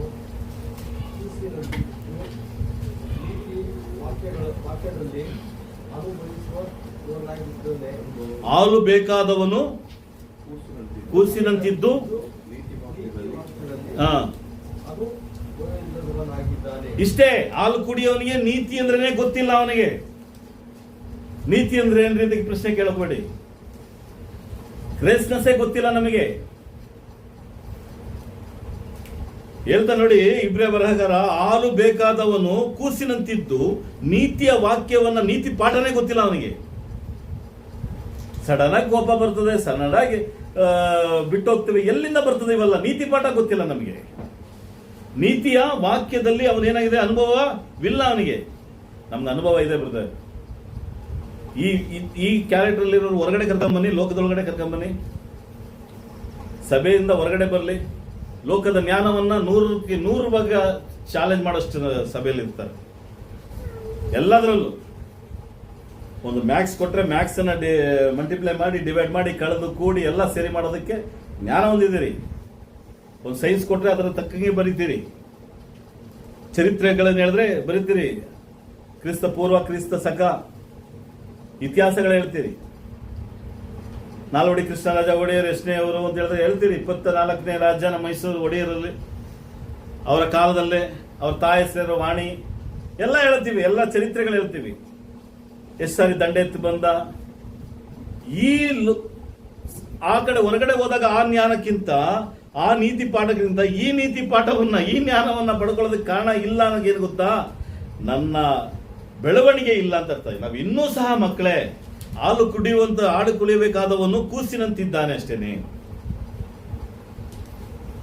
ಆಲೋಚನೆಗಳೇ ಇಲ್ಲ ನಮಗೆ, ಅಭಿಪ್ರಾಯಗಳೇ ಇಲ್ಲ. ಕ್ಷಮಿಸುವಂಥದ್ದು, ಪ್ರೀತಿಸುವಂಥದ್ದು, ಅಂಗೀಕಾರ ಮಾಡಿಕೊಳ್ಳುವಂಥದ್ದು, ನಿರಾಕರಿಸುವಂಥದ್ದು. ಯೇಸು ಕ್ರಿಸ್ತನ ಅನೇಕ ಸುವಾರ್ತೆ ಕಾಲದಲ್ಲಿ ಹೇಳಾಯ್ತು. ಪೌಲನು ಸಹ ಹೇಳಾಯ್ತು, ಪೇತ್ರನು ಸಹ ಹೇಳಾಯ್ತು, ಸಭೆ ಸಹ ಹೇಳ್ತಾ ಇರ್ತದೆ. 14ನೇ ವಾಕ್ಯ, ಗಟ್ಟಿಯಾದ ಆಹಾರವು ಪ್ರಾಯಸ್ಥರಿಗೋಸ್ಕರ, ಆದರೆ ಜ್ಞಾನೇಂದ್ರಿಯಗಳು ಸಾಧನೆಯಿಂದ ಶಿಕ್ಷಿಸಿಕೊಂಡು ಇದು ಒಳ್ಳೆಯದು ಅದು ಕೆಟ್ಟದು ಎಂಬ ಭೇದವನ್ನ ತಿಳಿದವರಿಗೋಸ್ಕರವಾಗಿದೆ. ಗಮನ ವಾಕ್ಯ ಏನಂತಾರೆ ಗೊತ್ತಾ? ಪೌಲ ಇಬ್ರಿಯ ಬರಹಗಾರ, ಗಟ್ಟಿಯಾದ ಆಹಾರವನ್ನ ಯಾರು ತಿಂತಾರೋ ಅವರಿಗೆ ಕೆಟ್ಟದ್ದು ಯಾವುದು ಒಳ್ಳೇದಾದ್ರು ಗೊತ್ತಾಗುತ್ತೆ ಅಂತ ಹೇಳಿದ್ರೆ, ನೀವೇ ತಿಳ್ಕೊಂಡಿದ್ದೀರಿ ಅಂದ್ರೆ, ನಾವೆಲ್ಲ ಏನ್ ತಿಳ್ಕೊಂಡಿದ್ದೀವಿ ಅಂದ್ರೆ, ಕೆಟ್ಟದ್ದು ಯಾವ್ದು ಗೊತ್ತಾ? ಗೊತ್ತಿಲ್ಲ ಬ್ರದರ್. ಒಳ್ಳೇದಾದ್ರು ಗೊತ್ತಾ? ಗೊತ್ತಿಲ್ವಾ? ಗೊತ್ತು, ಮಕ್ಕಳಿಗೂ ಗೊತ್ತು ಒಳ್ಳೇದು ಯಾವುದು ಕೆಟ್ಟದ್ದು ಯಾವುದು. ಆ ಒಳ್ಳೇದು ಕೆಟ್ಟದ್ದು ವೇದ ವಾಕ್ಯದ ಜ್ಞಾನದ ಬಗ್ಗೆ ಮಾತಾಡ್ತಿಲ್ಲ. ಒಳ್ಳೇದು ದೇವರ ವಾಕ್ಯ ಹೇಳುವಂತ ಒಳ್ಳೇದು. ಅದಕ್ಕೆ ಪೌಲನು ಪೇತ್ರನು ಅಪೊಸ್ತಲ ಕೃತ್ಯಗಳು 3ನೇ ಅಧ್ಯಾಯದಲ್ಲಿ ಹೇಳ್ತಾನೆ, ಕೆಟ್ಟದನ್ನ ಬಿಟ್ಟು ಬರುವವರಿಗೆ ಅಂತ ಹೇಳ್ತಾನೆ. ಯಾವ ಕೆಟ್ಟದ್ದು, ಯಾವುದು ಒಳ್ಳೇದು ನೋಡಿ ಇಲ್ಲಿ ಹೇಳ್ತಾನೆ. ಪ್ರಾಯಸ್ಥರಿಗೋಸ್ಕರ ಅಂದರೆ ಜ್ಞಾನೇಂದ್ರಿಯ ಯುಗಗಳನ್ನ ಸಾಧನೆಯಿಂದ ಶಿಕ್ಷಿಸಿ. ಜ್ಞಾನ ಅಂದ್ರೆ ದೇವರ ಜ್ಞಾನವನ್ನ ಪಡ್ಕೋಬೇಕು. ಆ ಜ್ಞಾನವನ್ನ ಪ್ರಾಯಸ್ಥರಿಗೆ ಮಾತ್ರ, ಯೌವನಸ್ಥರಿಗೆ ಮಾತ್ರ ಸಿಗುತ್ತೆ ಅಂತ ಹೇಳ್ತಾರೆ. ಪ್ರಾಯಸ್ಥರು ಯಾರು? ವೇದವಾಕ್ಯದ ಪ್ರಾಯಸ್ಥರು. ಹೇಳ್ರಿ, ವೇದವಾಕ್ಯದಲ್ಲಿ ನೀವು ಯೌವನಸ್ಥರಾಗಿದ್ದೀರಾ? ಆಗಿದ್ರೆ ನೀವು ಈ ಜ್ಞಾನವನ್ನ ಪಡ್ಕೊಳಕ್ ಸಾಧ್ಯ. ಆಗಿದ್ರೇನೆ ನೀವು ಒಳ್ಳೇದು ಯಾವುದು ಕೆಟ್ಟದ್ದು ಯಾವ್ದು ಅಂತ ಅರ್ಥ ಮಾಡ್ಕೊಳಕ್ ಸಾಧ್ಯ. ಯಾವ್ದು ಒಳ್ಳೇದು? ಬೆಳಗಿರೋದಲ್ಲ ಹಾಲಲ್ಲ ಅಂತ ನಮ್ಗೆ ಗೊತ್ತು. ಇದು ಕನ್ನಡ ಗಾದೆ ಮಾತುಗಳವಷ್ಟೇ. ವೇದವಾಕ್ಯದಲ್ಲಿ ಯಾವ್ದು ಒಳ್ಳೇದು? ಪರಲೋಕದಿಂದ ಹೇಳುವಂತ ಒಳ್ಳೇದು ಯಾವುದು, ಪರಲೋಕದಿಂದ ಹೇಳುವಂತ ಕೆಟ್ಟದ್ದು ಯಾವುದು? ಹೇಳ್ತಾನೆ ಯೆಶಾಯ 59ನೇ ಅಧ್ಯಾಯ 1ನೇ ವಾಕ್ಯ ಹೇಳ್ತದೆ, ನಿಮ್ಮ ಅಪರಾಧಗಳೇ ನಿಮ್ಮ ಪಾಪಗಳೇ ದೇವರ ಮುಂದೆ ಅಡ್ಡವಾಗಿದೆ. ಈ ಪಾಪ ಅಂದ್ರೆ ಏನು, ಅಡ್ಡ ಅಂದ್ರೆ ಏನು ಅಂತ ಅರ್ಥ ಮಾಡ್ಕೊಳ್ತಾ ಇಲ್ಲ. ಇನ್ನೂವರೆಗೂ ನಾವು ಹಾಲು ಕುಡಿಯುವಂತ ಪರಿಸ್ಥಿತಿಯಲ್ಲಿ ಸಭೆ ಇರೋದಾದ್ರೆ ಕ್ರಿಸ್ತಲ್ಲಿ ಪ್ರೇರೆ ಹೇಗೆ ತಾನೇ ಆತ್ಮಿಕದ ವರಗಳನ್ನ ಪಡ್ಕೊಳ್ಳೋಕೆ ಸಾಧ್ಯ? ಎവിടെ ನಮ್ಮ ಭಾಷದ ಪೆಟ್ಟುಕೊಳ್ಳೋದು. ಒಳ್ಳೇದು ಯಾವ್ದು ಕೆಟ್ಟದ್ದು ಯಾವ್ದು ಅಂತ ಅರ್ಥ ಮಾಡ್ಕೋಬೇಕಾಗಿದೆ ನಾವು. ನಮ್ಗೆ ಗೊತ್ತಿಲ್ಲ ಒಳ್ಳೇದು ಯಾವ್ದು, ಅರ್ಥ ಆಗ್ತಿಲ್ಲ. ಅದಕ್ಕೆ ಯಾಕಂದ್ರೆ ನಾವು ಇನ್ನೂ ಮಕ್ಕಳು, ಇನ್ನೂ ಸಹ ಕೈಯಲ್ಲಿ ಪೆನ್ ಹಿಡಿದು ಸ್ಲೇಟಲ್ಲಿ ಬರೆಸುವಂತ ಪರಿಸ್ಥಿತಿಯಲ್ಲಿದೆ. ಒಳ್ಳೆಯದನ್ನದನ್ನ ಕೆಟ್ಟದನ್ನ ನೀವು ಯೋಚನೆ ಮಾಡಿ. ಯಾವ್ದನ್ನ ಹೇಳ್ತದೆ ವೇದವಾಕ್ಯ. ಎಚ್ಚರಿಕೆ ಆಗಿರಬೇಕು ವೇದವಾಕ್ಯದಲ್ಲಿ ಪ್ರಿಯರೇ. ದೇವರ ವಾಕ್ಯ ನಮಗೆ ಈ ರೀತಿಯಲ್ಲಿ ಇರ್ತದೆ. ನೀವು ಒಳ್ಳೆಯದನ್ನ ಕೆಟ್ಟದನ್ನ ಅರ್ಥ ಮಾಡಿಕೊಳ್ಳುವಂತ ಮನಸ್ಥಿತಿ ಬರಲಿಲ್ಲ ಅಂದ್ರೆ ಖಂಡಿತವಾಗಿಯೂ ಸಭೆಯಲ್ಲಿ ಇದ್ದೀನಿ ಅಂತ ಹೇಳ್ತಿದ್ದೀವಿ, ಇವತ್ತೇ ಸಭೆ ನಾವು ಇಲ್ಲ. ಒಳ್ಳೇದಾದ್ರು ಕೆಟ್ಟದಾದ್ರು ಅಂತ ಅರ್ಥ ಮಾಡ್ಕೊಳ್ಳೋದಕ್ಕೆ ನೋವನನ್ನ ನೋಡಿ. ಲೋಕವೇ ಪಾಪದಲ್ಲಿದ್ದಾಗ ನೋವನು ನೀತಿವಂತನಾಗಿದ್ದ ಅಂತ ಹೇಳಿದ್ರು. ನೋವನ ಮಕ್ಕಳು ನೀತಿವಂತರಾಗಿದ್ದು ಅಂತ ಹೇಳಿದ್ರು. ನೋವನ ಹೆಂಡತಿ ನೀತಿವಂತರಾಗಿದ್ಲು ಅಂತ ಹೇಳಿದ್ರು. ನೋವನ ಸೊಸೆಂದ್ರು ನೀತಿವಂತರಾಗಿದ್ರು ಅಂತ ಹೇಳಿದ್ರು. 3 ಜನ ಸೊಸೆಂದ್ರು, 3 ಜನ ಮಕ್ಕಳು, ಗಂಡ ಹೆಂಡತಿ, ಇವರೆಲ್ಲ ನೀತಿವಂತರಾಗಿರೋದಕ್ಕೆ ಕಾರಣ ಏನು ಗೊತ್ತಾ? ಎಲ್ಲರೂ ಸಹ ನೀತಿವಂತರು ಮಾತ್ರ ಅಲ್ಲ, ಕೆಟ್ಟದನ್ನ ಮಾಡದೇ ಇರೋರು ಮಾತ್ರವಲ್ಲ, ದೇವರ ಜೊತೆ ಅನ್ಯನಾಗಿ ಈ ಕಮ್ಯುನಿಕೇಶನ್ ಇದ್ರೆ ಮಾತ್ರನೇ ಒಳ್ಳೇದಾದ್ರು ಕೆಟ್ಟದೇ ಅದು ಅರ್ಥ ಆಗುತ್ತೆ. ಇನ್ನುವರೆಗೂ ನಾನು ಒಳ್ಳೆ ವಿಷಯಗಳನ್ನ ನಾನು ಇಟ್ಕೊಳ್ಳದೆ ಕಹಿಯಾದ ವಿಷಯಗಳು ಇಟ್ಕೊಂಡ್ರೆ ಅದು ನನ್ನನ್ನು ಸಾಯಿಸ್ತದೆ. ಎಲ್ಲಿಗೆ? ಪರಲೋಕಕ್ಕೆ ಹೋಗದೆ ಸಾಯಿಸ್ತದೆ ಪ್ರಿಯ. ಕೆಟ್ಟದ್ದು ಎಂಬಂಥ ವಿಷಯಗಳನ್ನ ಯಾವುದು ಕೆಟ್ಟದ್ದು ನೀವೇ ಅಷ್ಟೇ ಮಾಡಿ. ನಾನು ಅದನ್ನ ವಿವರಣೆ ಮಾಡೋದಕ್ಕೆ ನಾನು ಇಷ್ಟಪಡೋದಿಲ್ಲ, ನನಗೆ ಇಷ್ಟ ಇಲ್ಲ ಅದನ್ನ ಹೇಳೋದಕ್ಕೆ. ಒಳ್ಳೇದಾದ್ರು ಕೆಟ್ಟದೇ ಅಂತ ಹೇಳೋದಕ್ಕೆ ನಾನು ಇಷ್ಟ ಇಲ್ಲ, ನನಗೆ ಹೇಳೋದಕ್ಕೆ ಇಷ್ಟ ಇಲ್ಲ. ಇದು ಒಳ್ಳೆಯದು ಅಂತ ಹೇಳ್ತದೆ, ಅದನ್ನ ಮಾಡಬೇಕಾಗಿರೋ ಕರ್ತವ್ಯ ನಂದೆ. ಅದೇ ಬೆಟ್ಟದ ಪ್ರಸಂಗದ ಮಾತು. ಕೆಟ್ಟದ್ದು ಯಾವುದು? ಬೆಟ್ಟದ ಪ್ರಸಂಗದ ಮಾತು, ಆಪೋಸಿಟ್ ವರ್ಡ್. ನಿಮ್ಮ ತಂದೆ ತಾಯಿಗಳನ್ನ ಏನ್ ಮಾಡಿ? ಸನ್ಮಾನಿಸಿ. ಇದು ಧರ್ಮ. ಹಳೆ ಒಡಂಬಡಿಕೆಯಲ್ಲಿ ಹೇಳಿದೆ, ಪಿತೃಗಳ ಕಾಲದಲ್ಲಿ ಹೇಳಿದೆ, ಹೊಸ ಒಡಂಬಡಿಕೆಯಲ್ಲಿ ಹೇಳಿದೆ. ಎಫೆಸರಿಗೆ ಬರೆದಂತ ಪತ್ರಿಕೆ 6ನೇ ಅಧ್ಯಾಯ 1ನೇ ವಾಕ್ಯದಲ್ಲಿ ನಿಮ್ಮ ಗಂಡಂದರಿಗೆ ಅಧೀನರಾಗಿರಿ ಅಂತ ಹೇಳ್ತಾನೆ. ಎಫೆಸ 5ನೇ ಅಧ್ಯಾಯದಲ್ಲಿ ಗಂಡಂದರಿಗೆ ನಿಮ್ಮ ಹೆಂಡತಿಯರನ್ನ ಪ್ರೀತಿಸಿ ಅಂತ ಹೇಳ್ತಾನೆ. 5ನೇ ಅಧ್ಯಾಯದ ಪ್ರತಿಯೊಂದು ವಾಕ್ಯಗಳು, 6ನೇ ಪ್ರತಿಯೊಂದು ವಾಕ್ಯಗಳು ಲಾಸ್ಟ್ ಟೈಮ್ ಹೇಳಿದ್ರೆ ಅದನ್ನ ಪ್ರಕಾರ ನಡೀಲಿಲ್ಲ ಅಂದ್ರೆ ಒಳ್ಳೇದು ಯಾವ್ದು ಕೆಟ್ಟದ್ದು ಯಾವ್ದು ಅಂತ ಹೆಂಗ ಅರ್ಥ ಮಾಡ್ಕೊಳ್ಳೋಕೆ ಸಾಧ್ಯ? ಇನ್ನೂ ನಾವು ಹಾಲು ಕುಡಿಯೋರೆ, ಇನ್ನೂ ಸಹ ಯವನಸ್ಥರಾಗಿರೋದಕ್ಕೆ ಸಾಧ್ಯ ಇಲ್ಲ. ಈಗಿಲ್ಲ ಅಂದ್ರೆ ನನ್ನ ಮನೆಯಲ್ಲಿ ಎಲ್ಲಿಂದ ಬ್ಲೆಸ್ಸಿಂಗ್ ಬರ್ತದೆ? ನನಗೆ ಎಲ್ಲಿಂದ ಬ್ಲೆಸ್ಸಿಂಗ್ ಸಿಗುತ್ತೆ? ನಾ ಹೆಂಗ್ ಬ್ಲೆಸ್ಸಿಂಗ್ ಪಡ್ಕೊಳಕ್ ಸಾಧ್ಯ? ಕ್ರಿಸ್ತಲ್ ಪ್ರಿಯರೇ, 2ನೇ ಕಾರ್ಯಕ್ಕೆ ನಾವು ಇಬ್ರಿಯರಿಗೆ ಬರೆದಂತ ಪತ್ರಿಕೆ ಅದೇ ಒಂದು ಭಾಗದಲ್ಲಿ 6ನೇ ಅಧ್ಯಾಯ 1ನೇ ವಾಕ್ಯವನ್ನು ನೋಡಿ. ಆದ್ದರಿಂದ ನಿರ್ಜೀವ ಕರ್ಮಗಳ ಮೇಲೆ ಪ್ರೇರಣ ನಂಬಿಕೆಯನ್ನು ಬಿಟ್ಟು ದೇವರಲ್ಲಿ ನಂಬಿಕೆ ಇರಬೇಕಾದದ್ದು.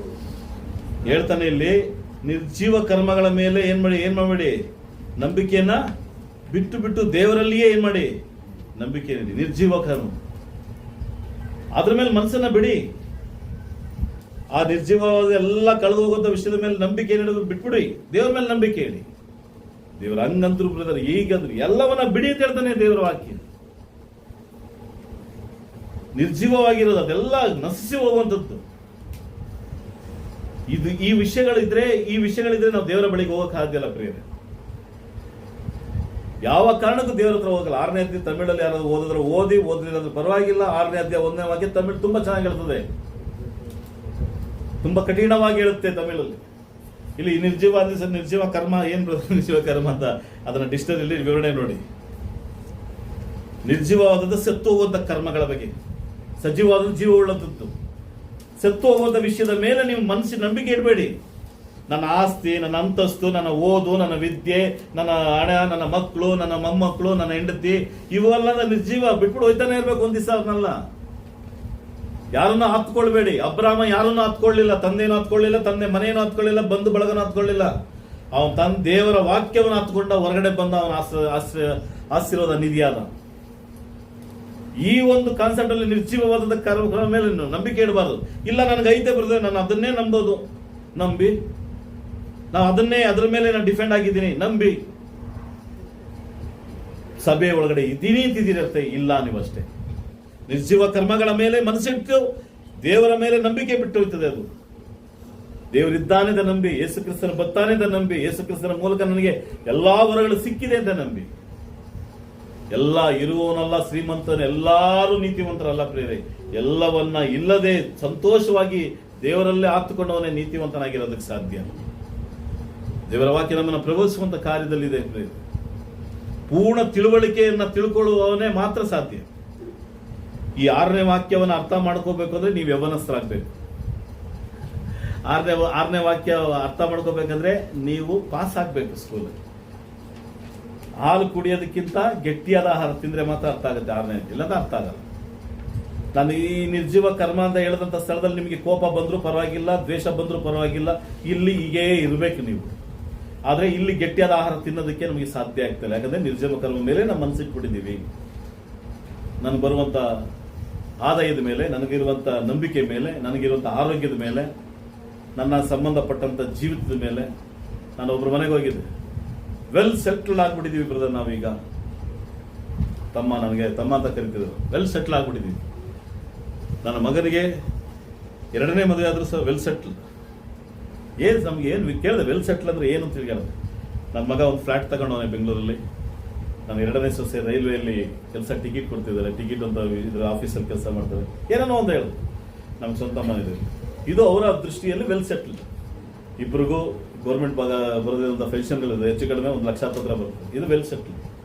ಆದ್ರೆ ತಿನ್ನುವಂಥ ಊಟ ತಿನ್ನಕ್ಕಾಗ್ತಿಲ್ಲ, ನಿದ್ರೆ ಬರ್ತಾ ಇಲ್ಲ ಅಂತ ಹೇಳ್ತಾರೆ. ಒಂದ್ ಕಡೆ ಆರೋಗ್ಯದ ಚಿಂತ ಭಾರ, ಯಾರು ಆಧಾರ ಇಲ್ಲದೆ ಜೀವನ ಮಾಡ್ತಾರೆ. ಇದಾ ವೆಲ್ ಸೆಟ್ಲ್ಡ್?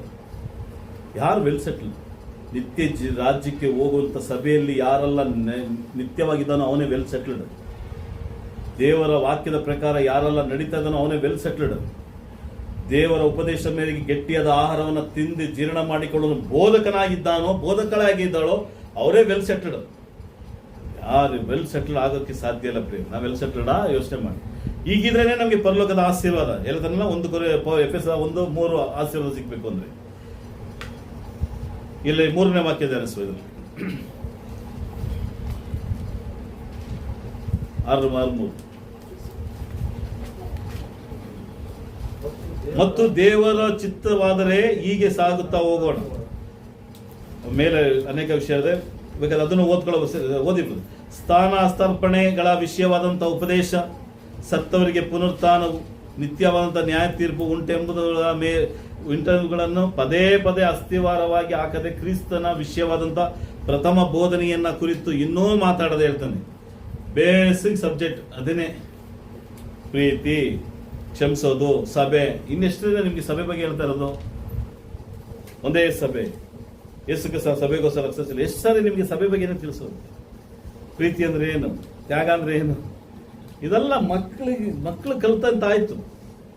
ಈಗಲ್ಲ ನೀವು ಇನ್ನೂ ಗಟ್ಟಿಯಾದ ಆಹಾರವನ್ನು ತಿನ್ನಬೇಕು. ಹೊರಗಡೆ ಬಾ ಅಂದ್ರೆ ಬರೋಕ್ ರೆಡಿ ಆಗಿದ್ದೀವ ನೀವು? ಇನ್ನು ಎಲ್ಲೇ ಬಂದ್ರು ಸರ್, ನಾವು ಎಲ್ಲ ಒಂದು ಕಾರ್ಯಕ್ರಮಕ್ಕೆ ಹೋದ್ರು ಅಷ್ಟೇ, ಇನ್ನು ಬೇಸಿಕ್ ಸಬ್ಜೆಕ್ಟ್ಗಳೇ. ಸೀನಿಯರ್ಗಳು ಅವರಲ್ಲ, 30 ವರ್ಷ 40 ವರ್ಷದ ಬೋಧಕರು ಇವತ್ತು ಬೇಸಿಕ್ ಸಬ್ಜೆಕ್ಟ್ ಮಾತಾಡ್ತಾರೆ. Church, what is the church, who is the Jesus Christ, who is the god. ಇದನ್ನೇ ಹೇಳ್ತಿದ್ರೆ ಇನ್ನು ಆಳವಾದ ವಿಷಯ ಯಾವಾಗ ಕಲಿಯೋದು? ಇನ್ನು ಗಟ್ಟಿಯಾದ ಆಹಾರ ಯಾವಾಗ ತಿನ್ನಿಸ್ತೀರಿ? ಅದನ್ನು ಹೇಳಕ್ ಹೋದ್ರೆ ಭಿನ್ನಾಭಿಪ್ರಾಯಗಳು, ಅಸಮಾಧಾನಗಳು. ಹೋಗ್ಲಿ ಬಿಡಿ. ಕ್ರಿಸ್ತನ ಪ್ರಿಯರೇ, ಪ್ರಥಮ ಬೋಧನೆಯನ್ನೇ ಕುರಿತು ಕೇಳ್ತಾ ಇರೋನು ಇನ್ನೂ ಮಕ್ಕಳಾಗಿದ್ದಾನೆ ಅಂತ ಅರ್ಥ. ಅದಕ್ಕೆ ಹೇಳ್ತಾನೆ ಇಲ್ಲಿ ಮಾತಾಡದೆ ಪೂರ್ಣವಾದಂಥ ತಿಳುವಳಿಕೆಯನ್ನು ಸಾಗುತ್ತಾ ಹೋಗೋಣ. ಪೂರ್ಣವಾದ ತಿಳುವಳಿಕೆ ನಮಗೆ ಬೇಕು ಅಂತ ಹೇಳ್ತಾನೆ. ಪೂರ್ಣವಾದ ತಿಳುವಳಿಕೆ ಬೇಕು ಅಂದ್ರೆ ವೇದವಾಕ್ಯದ ಒಳಗಡೆ ನಾವು ಒಳಗಡೆ ಹೋಗ್ಬೇಕು. ಹೌದು, ವೇದವಾಕ್ಯ ನಮ್ಗೆ ಕೆಲವೊಂದು ವಿಷಯಗಳು ಪ್ರಬೋಧಿಸ್ತದೆ. 3ನೇ ವಾಕ್ಯ, ಮತ್ತು ದೇವರ ಚಿತ್ತವಾದರೆ ಹೀಗೆ ಸಾಗುತ್ತಾ ಹೋಗೋಣ. ದೇವರ ಚಿತ್ತವಾದ್ರೆ ಸಾಗುತ್ತಾ ಹೋಗೋಣ, ಇಲ್ಲಾಂದ್ರೆ ಏನು ಮಾಡೋಕ್ಕಾಗಲ್ಲ. 4ನೇ ವಾಕ್ಯ, ಒಂದು ಸಾರಿ ಜ್ಞಾನ ಪ್ರಕಾಶದಲ್ಲಿ ಸೇರಿ ಪರಲೋಕದಿಂದಾದಂಥ ದಾನದ ಅನುಭವವನ್ನ ಹೊಂದಿ ಅಂತ ಹೇಳ್ತಾನೆ. ಕ್ರಿಸ್ತನ ಪ್ರಿಯರೇ, ವಾಕ್ಯನ ಅರ್ಥ ಮಾಡ್ಕೊಳ್ಳೋದಕ್ಕೆ ಶಕ್ತಿ ಇದ್ರೆ ಮಾತ್ರ ಆಗುತ್ತೆ. ನಾನು ಮತ್ತೆ ಹೇಳ್ತೀನಿ, 6ನೇ ವಾಕ್ಯದಿಂದ ಏನೆಲ್ಲ ಓದ್ತಿದ್ರೋ ನಿರ್ಜೀವ ಕರ್ಮ, ನ್ಯಾಯ ತೀರ್ಪಿನ ವಿಷಯದಲ್ಲಿ, ಇಲ್ಲೇನೆಲ್ಲ ಏನ್ ಹೇಳ್ತಾನೆ ಪೂರ್ಣವಾದಂತ ತಿಳುವಳಿಕೆ. ಇಲ್ಲಿ ಹೇಳ್ತಾನೆ 4ನೇ ವಾಕ್ಯದಲ್ಲಿ ಜ್ಞಾನ ಪ್ರಕಾಶ. ಇದೆಲ್ಲ ಹೆಂಗ್ ಅರ್ಥ ಆಗುತ್ತೆ? ಗಟ್ಟಿಯಾದ ಆಹಾರ ತಿನ್ನೋರಿಗೆ ಮಾತ್ರ ಅರ್ಥ ಆಗುತ್ತೆ. ಇಲ್ಲ ನೀವು ಸ್ವಲ್ಪ ಜನಕ್ಕೆ ಅರ್ಥ ಆಗೋದಿಲ್ಲ ಅಂದ್ರೆ ನಾನು ಏನು ಮಾಡೋಕ್ಕಾಗಲ್ಲ. ಇದನ್ನ ತಿಳ್ಕೋಬೇಕು. ಜ್ಞಾನ ಪ್ರಕಾಶ ಅಂದ್ರೆ ಏನು, ತಿಳುವಳಿಕೆ ಅಂತ ಹೇಳ್ತಾನಲ್ಲ ಅದೇನು, ನಿರ್ಜೀವ ಕರ್ಮಗಳಂದ್ರೆ ಏನು, ಹಾಕಿ ಅಂಡರ್ಲೈನ್ ಹಾಕಿ ಬರೀರಿ, ಅದನ್ನ ಬರೆದ್ಬಿಟ್ಟು ಬರೀರಿ, ನೋಟ್ ಮಾಡಿ. ಇದನ್ನ ಅರ್ಥ ಮಾಡ್ಕೋಬೇಕು. ಇದೇ ಇಬ್ರೇ ಬರಹಗಾರ ಹೇಳ್ತಾನೆ. ಇದಿದ್ರೇನೆ ಆಶೀರ್ವಾದವನ್ನು ಪಡ್ಕೊಳ್ಳೋಕೆ ಸಾಧ್ಯ. 4ನೇ ವಾಕ್ಯ, ಜ್ಞಾನ ಪ್ರಕಾಶದಲ್ಲಿ ಸೇರಿ ಪರಲೋಕದಿಂದ ಆದಂತ ದಾನದ ಅನುಭವವನ್ನ, ಪರಲೋಕದಿಂದ ನಮ್ಗೇನ್ ದಾನ ಆಯ್ತು?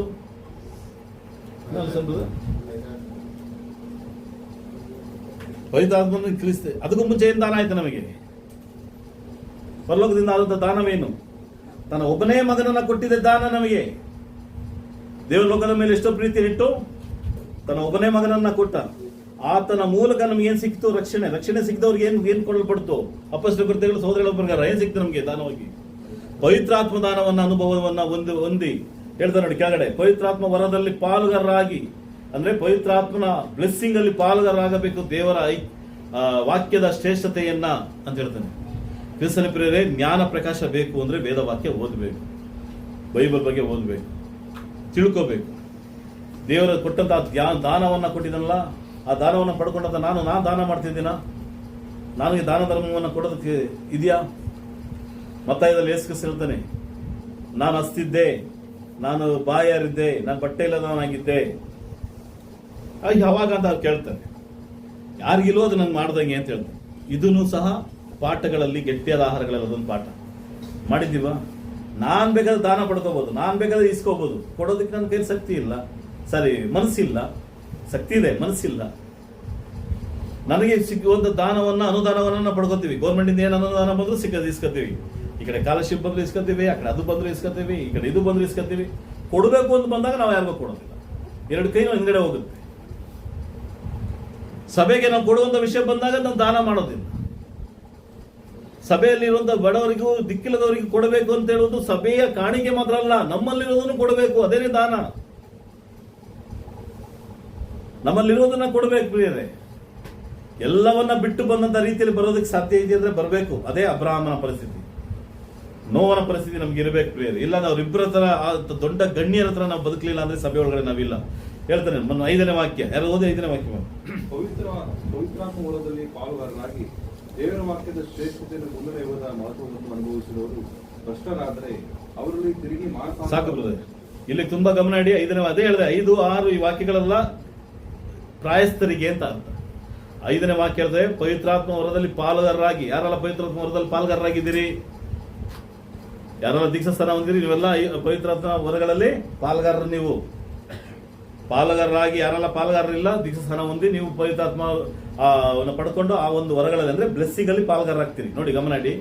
ಪವಿತ್ರಾತ್ಮ ವರಗಳಲ್ಲಿ ಪಾಲುಗಾರರಾಗಿ ದೇವರ ವಾಕ್ಯದ ಶ್ರೇಷ್ಠತೆಯನ್ನ, ಮುಂದಣ ಯುಗದ ಮಹತ್ವವನ್ನ ಅನುಭವಿಸಿದವರು ಭ್ರಷ್ಟರಾದರೆ. ಇಲ್ಲಿಂದ ಸ್ಟಾರ್ಟ್ ಮಾಡ್ತಾನೆ. ಇದು ಅದೇ ಪೂರ್ತಿ ಹೇಳೋದಕ್ಕೆ ಸಾಧ್ಯ ಇಲ್ಲ, ಸಮಯ ಇಲ್ಲ. ಒಂದು ವಾಕ್ಯದಲ್ಲಿ ಮುಗಿಸ್ತೀನಿ. ಮುಂದಿನ ವಾಕ್ಯದಲ್ಲಿ ಯಾರೆಲ್ಲ ತಿಳಿದೂ ಸಹ ಭ್ರಷ್ಟರಾದ್ರೆ, ಯಾರು ಭ್ರಷ್ಟರಾಗಿದ್ದು ತಿಳಿದು ಸಹ, ಮತ್ತೆ ಹಳೆ ಒಡಂಬಡಿಕೆಯಲ್ಲಿ ನೋಡಿ ಯಾರು ತಿಳಿದು ಭ್ರಷ್ಟರಾದ್ರು. ತಿಳಿದು ಭ್ರಷ್ಟರಾದ ಎಷ್ಟೋ ಜನ ಇದ್ದಾರೆ ಹಳೆ ಒಡಂಬಡಿಕೆ. ಎಲ್ಲಾ ರಾಜರು ಮೊದಲು ಏನಾಗಿದ್ರಂತೆ? ನೀತಿವಂತರಾಗಿದ್ರು, ನಂತರ ಭ್ರಷ್ಟರಾದ್ರು ಅಂತ ವೇದವಾಕ್ಯ. ಎಲ್ಲರೂ ಎಲ್ಲೋ ಒಂದು ಕೆಲವೊಂದು ಎಣಿಕೆಯಲ್ಲಿ ಮಾತ್ರ. ಸಿಂಹಾಸನದ ಮೇಲೆ ಕುಂತಾಗ, ಯೂದರಿಗೆ ರಾಜರಾಗಿ, ಇಸ್ರಾಯೇಲರಿಗೆ ರಾಜರಾಗಿ ಕುಂತಾಗ ನೀತಿವಂತರಾಗಿ ಕಾಣಿಸ್ತದೆ. ನಂತರ ವೈದ್ಯವಂತ ಭ್ರಷ್ಟರಾದ್ರು. ಭ್ರಷ್ಟ ಆಗೋದಕ್ಕೆ ಕಾರಣಗಳೇನು? ಸೊಲೊಮೋನನ ಬಗ್ಗೆ ನಮ್ಗೆಲ್ಲರಿಗೂ ಗೊತ್ತಿದೆ. ಸೊಲೊಮೋನ ಏನಂತ ಕೊನೆಯಲ್ಲಿ ದೇವರಿಗೆ ವಿರುದ್ಧವಾಗಿ ಭ್ರಷ್ಟನಾದ. ಸೊಲೊಮೋನನ ಮೂಲಕನೇ ರಾಜ್ಯವು ವಿಭಜನೆ ಆಯಿತು ಅಂತ ವೇದವಾಕ್ಯ. ಅವನ ನಂತರ ಅವನ ಮಕ್ಕಳ ಬಂದಾಗ 2 ರಾಜ್ಯವು ವಿಭಜನೆ ಆಗುತ್ತೆ. 10 ಗೋತ್ರ ಒಂದು ಕಡೆ ಹೋಗುತ್ತೆ, 2 ಗೋತ್ರ ಒಂದು ಕಡೆ ಹೋಗುತ್ತೆ. ಯಾಕೆ? ಸೊಲೊಮೋನಿಗೆ ಜ್ಞಾನ ಇಲ್ವಾ? ದೇವರ ಪಡ್ಕೊಂಡಂತ ಜ್ಞಾನ ಅವನೊಬ್ಬನೇ. ಆದ್ರೆ ಹೆಂಗೆ ಜ್ಞಾನವನ್ನ ಕಳ್ಕೊಂಡ, ಹೆಂಗೆ ವಿವೇಕವನ್ನ ಕಳ್ಕೊಂಡ, ದೇವರ ಆಶೀರ್ವಾದನ ಹೆಂಗ್ ಕಳ್ಕೊಂಡ? ಅವನು ಮಾಡಬಾರದೇ ಇರುವಂತ ದೇವರ ವಿಧಿ ನಿಯಮಗಳ ವಿರುದ್ಧವಾಗಿ ನಡ್ಕೊಂಡ ಪ್ರಿಯರೇ. ಕ್ರಿಸ್ತನ ಪ್ರಿಯರೇ, ಇಲ್ಲಿ ಹೇಳ್ತಾನೆ 6ನೇ ವಾಕ್ಯದಲ್ಲಿ, ನಾವು ಪವಿತ್ರಾತ್ಮನ ವರಗಳನ್ನ ಪಡ್ಕೊಂಡಂತ, ನಾವು ಪವಿತ್ರಾತ್ಮನ ಬ್ಲೆಸ್ಸಿಂಗ್ ಎಲ್ಲ ಪಡ್ಕೊಂಡಂತ ನಾನು ಪಾಲ್ಗಾರರಾದ, ನಾನು ದೇವರ ವಾಕ್ಯದ ಶ್ರೇಷ್ಠತೆ, ಮುಂದಿನ ಯುಗದ ಮಹತ್ವಗಳನ್ನ ಅನುಭವಿಸಿದಂತ ನಾನು ಭ್ರಷ್ಟರಾದ್ರೆ. ಕ್ರಿಸ್ತನ ಪ್ರಿಯರೇ, ದೇವರ ವಾಕ್ಯದಲ್ಲಿ ಭ್ರಷ್ಟರಾಗಕ್ಕೆ ಹೋಗ್ಬೇಡಿ. ದೇವನಂತ ಹೇಳುವವನು ಲೋಕದ ಮೇಲೆ ಆಸೆ ಪಟ್ಟು ಏನ್ ಮಾಡದಂತೆ ಹೊಂಟೋದ. ಲೋಕದ ಮೇಲೆ ಆಸೆ ಪಟ್ಟು ಪೌಲನು ಬರೀತಾನೆ ಪತ್ರಿಕೆಯಲ್ಲಿ, ದೇವನು ಯೇಸು ಕ್ರಿಸ್ತನ ಜೊತೆಯಲ್ಲೇ ಇದ್ದು 3.5 ವರ್ಷಗಳ ಸುವಾರ್ತೆ ಕಾಲದಲ್ಲಿ 30 ನಾಣ್ಯಗಳಿಗೆ ಯೇಸು ಕ್ರಿಸ್ತನ ಹಿಡ್ಕೊಟ್ಟಂತ ಒಬ್ಬ ಯೂದಾಸನ ಸಹ ನಾವು ನೋಡ್ತೇವೆ. ಭ್ರಷ್ಟರು ಅವರಲ್ಲ. ನಾವು ಸಭೆ ಒಳಗಡೆ ಇದ್ದು ದೇವರ ವಾಕ್ಯನ ಕೇಳಿದ ಶ್ರೇಷ್ಠವಾದಂತಹ ಉಪವಾಸ, ಪವಿತ್ರಾತ್ಮ ವರ್ಗಗಳಲ್ಲಿ ಪಾಲ್ಗಾರ. ನಾವು ಭ್ರಷ್ಟರಾದ್ರೆ ದಯವಿಟ್ಟು ಭ್ರಷ್ಟರಂತ ಆಗಬೇಡಿ. ಇನ್ನು ಬಾಲಕರಾದ್ರೂ ಪರವಾಗಿಲ್ಲ, ಗಟ್ಟಿಯಾದ ಆಹಾರ ತಿನ್ನೋದಕ್ಕೆ ಪ್ರಯತ್ನ ಪಡಿ. ಭ್ರಷ್ಟರಂತ ಆಗೋದು ಬೇಕಾಗಿಲ್ಲ. 6ನೇ ವಾಕ್ಯ ಹೇಳ್ತಾನೆ, ಅವರಲ್ಲಿ ತಿರುಗಿ ಹಾ. ಮಾನಸ್ತರವನ್ನು ಹುಟ್ಟಿಸುವುದು ಅಸಾಧ್ಯ. ಕ್ಲೀನಾಗಿ ವೇದ ವಾಕ್ಯ ಹೇಳ್ಬಿಡ್ತು. ಒಬ್ಬ ಪಾಪಿನ ದೇವರ ವಾಕ್ಯದಲ್ಲಿ ಕರ್ಕೊಂಡ್ ಬರ್ಬೋದು. ದೇವರನ್ನ ಅರಿದೇ ಇರುವಂತ ಒಬ್ಬ ಅನ್ಯರನ್ನ ಸಭೆ ಒಳಗಡೆ ಕರ್ಕೊಂಡ್ ಬರ್ಬೋದು, ರಕ್ಷಣೆಗೆ ಕರ್ಕೊಂಡ್ ಬರ್ಬೋದು. ಆದ್ರೆ ಒಬ್ಬ ನೀತಿವಂತನಾಗಿಯೂ ಪವಿತ್ರಾತ್ಮ ವರಗಳಲ್ಲಿ ಪಾಲುಗಾರನಾಗಿಯೂ ಸಭೆ ಒಳಗಡೆ ಇದ್ದು ಅವನು ಭ್ರಷ್ಟನಾದ್ರೆ ಅವರನ್ನ ಯಾವ ಕಾರಣಕ್ಕೆ ಏನ್ ಮಾಡಕ್ಕಾಗಲ್ಲ. ಮನಸಾಂತರವನ್ನು ಹುಟ್ಟಿಸುವುದು ಏನಾಗುತ್ತೆ, ಅಸಾಧ್ಯ. ರಕ್ಷಣೆಯಿಂದ ಸಭೆಯಲ್ಲಿದ್ದು ಕರ್ತನ ಮೀಜಲ್ಲಿ ಪಾಡ್ಕೊಂಡು ಭ್ರಷ್ಟರಾಗಿ ಹೊಂಟೋದ್ರೆ, ದೇವರ ವಾಕ್ಯವನ್ನು ಅರ್ಥಕೊಂಡು ದೇವರನ್ನು ಬಿಟ್ಟು ಹೊರಡಿದ್ರೆ ಮತ್ತೆ ಒಳಗಡೆ ಬರೋದು ಕಷ್ಟ ಅಂತ ವೇದ ವಾಕ್ಯ ಹೇಳ್ತದೆ. ಕ್ರಿಸ್ತನ ಪ್ರಿಯರೇ, ಇವತ್ತಿಗೆ ಒಂದು ಉದಾಹರಣೆ ಕೊಡೋಕ್ಕೂ ನಾನು ಸಾಧ್ಯ, ಧೈರ್ಯವಾಗಿ ನಾನು ಕೊಡ್ತೇನೆ. ಸಭೆಯಲ್ಲಿ ಕಾರ್ಯದರ್ಶಿಯಾಗಿದ್ದು ಅನೇಕ ಕಾರ್ಯಗಳನ್ನು ಮಾಡಿದಂಥ ಒಬ್ಬ ಸಹೋದರು ಇವತ್ತು ನಾಮತರ ಸಭೆಯಲ್ಲಿ ನಿಂತ್ಕೊಂಡು ಹಾಡುತ್ತಾ ಕುಣಿಯುತ್ತಾ ಇರುವಂತ ಒಬ್ಬ ಸಹೋದರಿದ್ದಾರೆ ನಮ್ಮ ಕ್ರಿಸ್ತನ ಸಭೆಯಲ್ಲಿ. ಭ್ರಷ್ಟ ವೇದವಾಕ್ಯ ನಾನು ಹೇಳ್ತಲ್ಲ, ಭ್ರಷ್ಟರು. ಸತ್ಯದ ವಾಕ್ಯವನ್ನು ಬಿಟ್ಟು ಹೊರಗಡೆ ಓದೋರು ಪ್ರತಿಯೊಬ್ಬರು ಭ್ರಷ್ಟರೇ. ದೇವರ ಜ್ಞಾನವನ್ನ ಬಿಟ್ಟು ಹೋಗೋರೆಲ್ಲ ಭ್ರಷ್ಟರೇ, ದೇವರ ವಾಕ್ಯ ಹೇಳ್ತದೆ. ಯಾಕಂದ್ರೆ ನಾವು ಪಾಲುಗಾರರಾಗಿದ್ದು, ದೀಕ್ಷಾಸ್ಥಾನ ಹೊಂದಿದ್ದೀವಿ, ರಕ್ಷಣೆ ಹೊಂದಿದ್ದೀವಿ, ಸಭೆಯಲ್ಲಿದ್ದು ರೊಟ್ಟಿ ಮುರಿದಿದ್ದು, ದಿಢೀರಂತ ನಾನು ಭ್ರಷ್ಟ ಆದ್ರೆ ಅವ್ರನ್ನ ಕರ್ಕೊಂಡ್ಬರೋದು ಅಸಾಧ್ಯ ಅಂತ ಹೇಳ್ತಾನೆ. ಸಾಧ್ಯನೇ ಇಲ್ಲ, ತುಂಬಾ ಕಷ್ಟ ಅವ್ರನ್ನ ಕರ್ಕೊಂಡ್ಬರೋದಕ್ಕೆ. ಯಾಕಂದ್ರೆ ಅವ್ರು ಬರೋದೇ ಇಲ್ಲ. ಯೂದಾಸಿಗೂ ಪೇತ್ರನಿಗಿರುವಂತ ಡಿಫ್ರೆನ್ಸ್ ಏನು? ಅವನು ತಪ್ಪು ಮಾಡ್ದ, ಪೇತ್ರನೂ ತಪ್ಪು ಮಾಡ್ದ. ಅವನು ಪಾಪ ಮಾಡ್ದ, ಪೇತ್ರನೂ ಪಾಪ ಮಾಡ್ದ. ಗೊತ್ತಿಲ್ಲ ಅಂತ ಹೇಳಿ ಸ್ತ್ರೀಯರ ಮುಂದೆ ಹೇಳ್ತಾನೆ ಯೇಸು ಕ್ರಿಸ್ತನ ಬಗ್ಗೆ ಪೇತ್ರನು. ಆದ್ರೆ ಅವನು ಪರಿವರ್ತನೆ ಆಗೋದಕ್ಕೂ ಇವನು ಪರಿವರ್ತನೆ ಆಗೋದಕ್ಕೂ ವ್ಯತ್ಯಾಸಗಳಿದೆ. ಅವನು ತನ್ನ ದುಡ್ಡನ್ನ ಇಸ್ತಿ ಮನಸಾಂತರ ಪಟ್ಟರು ಸಹ ನಿರ್ಧಾರಗಳು ಬೇರೆ ಇದೆ. ವೇದವಾಕ್ಯ ಹೇಳ್ತದೆ ಅವ್ರನ್ನ ಕರ್ಕೊಂಡ್ಬರೋಕೆ ಸಾಧ್ಯ ಇಲ್ಲ ಪ್ರೇರೆ. ಭ್ರಷ್ಟರಾಗುವುದು ತುಂಬಾ ಕಷ್ಟ ಪ್ರೇರೆ. ಭ್ರಷ್ಟರಾದ್ರೆ ಕಷ್ಟ. ದೇಹವು ನಮ್ಗೆ ಕ್ಷೀಣಿತ ಆದ್ರೂ ಪರವಾಗಿಲ್ಲ, ಆತ್ಮವು ಕ್ಷೀಣಿತ ಆಗದಿರಂಗೆ ಕಾಪಾಡ್ಕೊಳ್ಬೇಕಾಗಿದೆ. ಖಂಡಿತವಾಗಿ ನಾನು ಹೇಳ್ಕೊಳ್ಳೋದೇ ಅಂದ್ರೆ, ಈ ಭ್ರಷ್ಟತನಕ್ಕೆ ನಾವು ಪಾತ್ರಧಾರಿಗಳಾಗಬಾರ್ದು. ಈ ಒಬ್ಬ ಸಹೋದರನ ಭ್ರಷ್ಟ ಆಗೋದಕ್ಕೆ, ಒಂದು ಸಹೋದರಿ ಭ್ರಷ್ಟರಾಗೋದಕ್ಕೆ ನನ್ನ ಪಾತ್ರಗಳು ಇರಬಾರ್ದು. ದಯವಿಟ್ಟು ಗಮನ ಇಡಿ, ನಾನು ಹೇಳುವಂತ ಮಾತನ್ನ. ಭ್ರಷ್ಟರಾಗಬೇಡಿ. 2008ರಲ್ಲಿ ಸಭೆಯ ವಿಭಜನೆ ಆಯಿತು. 8 ಜನ ಸಭೆಯಿಂದ ಹೊರಗಡೆ ಹೋದ್ರು. ಎಲ್ಲಿ ಅವ್ರೀಗ? ಇದೇ ನಮ್ಮ ಪರ್ಸನಾಲಿಟಿ ಸಭೆಯಲ್ಲಿ ನಡೆದ ಘಟನೆನೇ ನಾನು ಹೇಳ್ತದೆ. ರೆಕಾರ್ಡಿಂಗ್ ಆಗ್ತಿದೆ, ಆ ರೆಕಾರ್ಡಿಂಗ್ ಅನ್ನು ಕೇಳೋರು ಅವ್ರ ಮನಸಾಂತರ ಪಡಲಿ. ಎಲ್ಲಿ ಆತ್ಮ ಅವರೆಲ್ಲ ಎಲ್ಲೋದ್ರು? ಈ ಸಭೆಯ ನೋವು ಇದು. ಎಲ್ಲರ ಆ ಆತ್ಮಗಳಿಗೆ ಲೆಕ್ಕ ಕೊಡೋದು ಯಾರು? ಪ್ರತಿಯೊಬ್ಬ ಬೋಧಕನಾಗಬೇಡ ಅಂತ ವೇದವಾಕ್ಯ ಹೇಳ್ತದೆ. ಬೋಧಕನಾಗಬೇಡಿ ಅಂತ ಹೇಳ್ತದೆ. ಯಾಕಂದ್ರೆ ಏನಂತೆ ಅವರಿಗೆ, ಬೋಧಕರಿಗೆ ಡಬಲ್ ಪನಿಷ್ಮೆಂಟ್. ಒಂದು ಆತ್ಮ ಹೊರಗಡೆ ಹೋಯ್ತಂದ್ರೆ ಲೆಕ್ಕ ಕೊಡಬೇಕು ದೇವರಿಗೆ ನಾವು. ಇದು ನಮ್ಮ ಕರ್ತವ್ಯ. ಇದಕ್ಕೆ ಯೋಗ್ಯತೆ ಅರ್ಹತೆ ಇದ್ರೆ ಮಾತ್ರ ಸ್ಥಾನ ನಿಲ್ಲಬೇಕಿಲ್ಲ. ಅಂದ್ರೆ ಹೊರಗಡೆ ಬಂದ್ಬಿಟ್ಟು ಸುಮ್ಮನೆ ಸಾಧಾರಣವಾಗಿ ಒಂದು ಮೆಂಬರ್ ಆಗಿ ಹೊರಗಡೆ ಕುಂತ್ಕೋಬಹುದು. ಓದಂತ 8 ಜನ ಎಲ್ಲಿ? ಅವ್ರ ಆತ್ಮಕ್ಕೆ ಲೆಕ್ಕ ಕೊಡಬೇಕಾದಂತ ಪರಿಸ್ಥಿತಿ ಬಂದಾಗ ಏನ್ ಮಾಡ್ತಾರೆ? ಭ್ರಷ್ಟರಾಗುವುದು ದೊಡ್ಡ ವಿಷಯ, ಭ್ರಷ್ಟರ ಮಾಡುವುದು ತುಂಬಾ ತಪ್ಪು ಪ್ರಿಯರೇ. ಕೆಟ್ಟದನ್ನ ಮಾಡೋದು ತಪ್ಪಲ್ಲ, ಕೆಟ್ಟದನ್ನ ಮಾಡಿಸೋದು ತಪ್ಪು. ವೇದವಾಕ್ಯ ನಮಗೆ ಯೇಸು ಕ್ರಿಸ್ತನ ಸುವಾರ್ತೆಯಲ್ಲಿ ಹೇಳ್ತಾನೆ, ನಾನು ನಿಮ್ಮನ್ನು ಬಿಟ್ಟು ಹೋದಾಗ ನಿಮ್ಮಲ್ಲಿ ತೋಳಗಳು ಎದ್ದೇಳ್ತದೆ. ಎಚ್ಚರಿಕೆಯಾಗಿ. ಇವತ್ತು ಅನೇಕ ಉಪದೇಶಗಳು ಬಂದು ತೋಳಗಳು ವೇಷ ಹಾಕುವ ತೋಳಗಳು ಸ್ಟಾರ್ಟ್ ಆಗಿದೆ. ಉಪದೇಶದಲ್ಲೇ ಟ್ವಿಸ್ಟೆಡ್ ಉಪದೇಶಗಳು, ಸಭೆಗಳಲ್ಲೇ ವೇದಗಳು. ಕ್ರಿಸ್ತನಲ್ಲಿ ಭ್ರಷ್ಟರು ಬರೋದಕ್ಕೆ ಸಾಧ್ಯ ಇಲ್ಲ. ಭ್ರಷ್ಟರು ಮಾಡೋದಕ್ಕೂ ಪಾತ್ರಧಾರಿಗಳಾಗಬೇಡಿ. ನಾವು ಸಹ ಹೋಗೋದಕ್ಕೆ ಸಾಧ್ಯ ಇಲ್ಲ. ನಾನು ಕುಡಿಯೋದು ಮಾತ್ರ ನನ್ನ ತಪ್ಪಾದ್ರೆ ಕುಡಿಸೋದು ತಪ್ಪೇ ಅಲ್ವಾ? ಕಾನೂನು ಹೇಳ್ತದೆ ತಪ್ಪು ಮಾಡೋದಿಲ್ಲ, ಪ್ರಚೋದನೆ ಮಾಡೋದು ಕಾನೂನು ಪ್ರಕಾರ ಏನಂತೆ ತಪ್ಪೇ. ಒಬ್ಬನ ಕೀರ್ಸೋದು ಹಿಂದ್ಗಡೆಯಿಂದ, ಊದೋದು ಹಿಂದ್ಗಡೆಯಿಂದ, ಮಾಡಿ ಒಡೆ ಆಗತ್ತೆ ಮಾಡುತ್ತೆ. ಕ್ರಿಸ್ತನ ಪ್ರಿಯರೇ, ಭ್ರಷ್ಟರು ಹಿಂತಿರುಗಿ ಬರೋದಕ್ಕೆ ಸಾಧ್ಯ ಇಲ್ಲ. ಭ್ರಷ್ಟತನವನ್ನು ಮಾಡೋದು ತಪ್ಪು. 6ನೇ ವಾಕ್ಯ ನೆಲೆ ಮುಗಿಸ್ತೇನೆ. ಹೋಗಿ 6ನೇ ವಾಕ್ಯ. ಅವರಲ್ಲಿ ತಿರುಗಿ ಮಾನಸ್ಥರನ್ನು ಹುಟ್ಟಿಸುವುದು ಅಸಾಧ್ಯ. ಸರಿ, ಯಾಕೆಂದರೆ ಅವರು ತಮ್ಮ ಪಾಲಿಗೆ ದೇವರ ಮಗನನ್ನು ಪುನಃ ಸಿಲುಬೆಗೆ ಹಾಕುವರು. ಆತನನ್ನು ಎಲ್ಲರ ಮುಂದೆ ಅವಮಾನಪಡಿಸುವವರು ಆಗಿದ್ದಾರೆ. ಯಾರೆಲ್ಲ ದೇವರ ಮಾತಿಗೆ ಹಿಂತಿರುಗಿ ಬರೋದಿಲ್ಲ, ಇದು ಹೇಳ್ತಾರೆ ಯಾರಂದ್ರೆ ಪವಿತ್ರಾತ್ಮನ ಹೊರಗಳಲ್ಲಿ ಪಾಲುಗಾರರಾದವರು, ಸಭೆ ಒಳಗಡೆ ಅಂಗವಾದವರು, ಯೇಸು ಕ್ರಿಸ್ತನೇ ದೇವರ ಕುಮಾರ ಅಂತ ಅರಿಕೆ ಮಾಡಿ ನಾಲಿಗೆಯಿಂದ ಅರಿಕೆ ಮಾಡಿ ದೀಕ್ಷಾಸ್ನಾನ ಹೊಂದಿದವರು, ಪಾಲುಗಾರರು ಯಾರೆಲ್ಲ ಇದ್ದಾರೋ ಅವ್ರು ಹೊರಗಡೆ ಹೋದಂತ ಭ್ರಷ್ಟರು ಅವರೆಲ್ಲ ಯಾರೆಲ್ಲ ಇದ್ದಾರೋ ಅವ್ರಿಗೆ ಹೇಳುವಂತ ಮಾತೆ ಇದು ಯಾರು ತಿನ್ನೋದಕ್ಕೆ ಸಾಧ್ಯ ಈ ಆಹಾರವನ್ನ ಅಂದ್ರೆ ಪ್ರಾಯಸ್ಥರಿಗೆ ಮಾತ್ರ.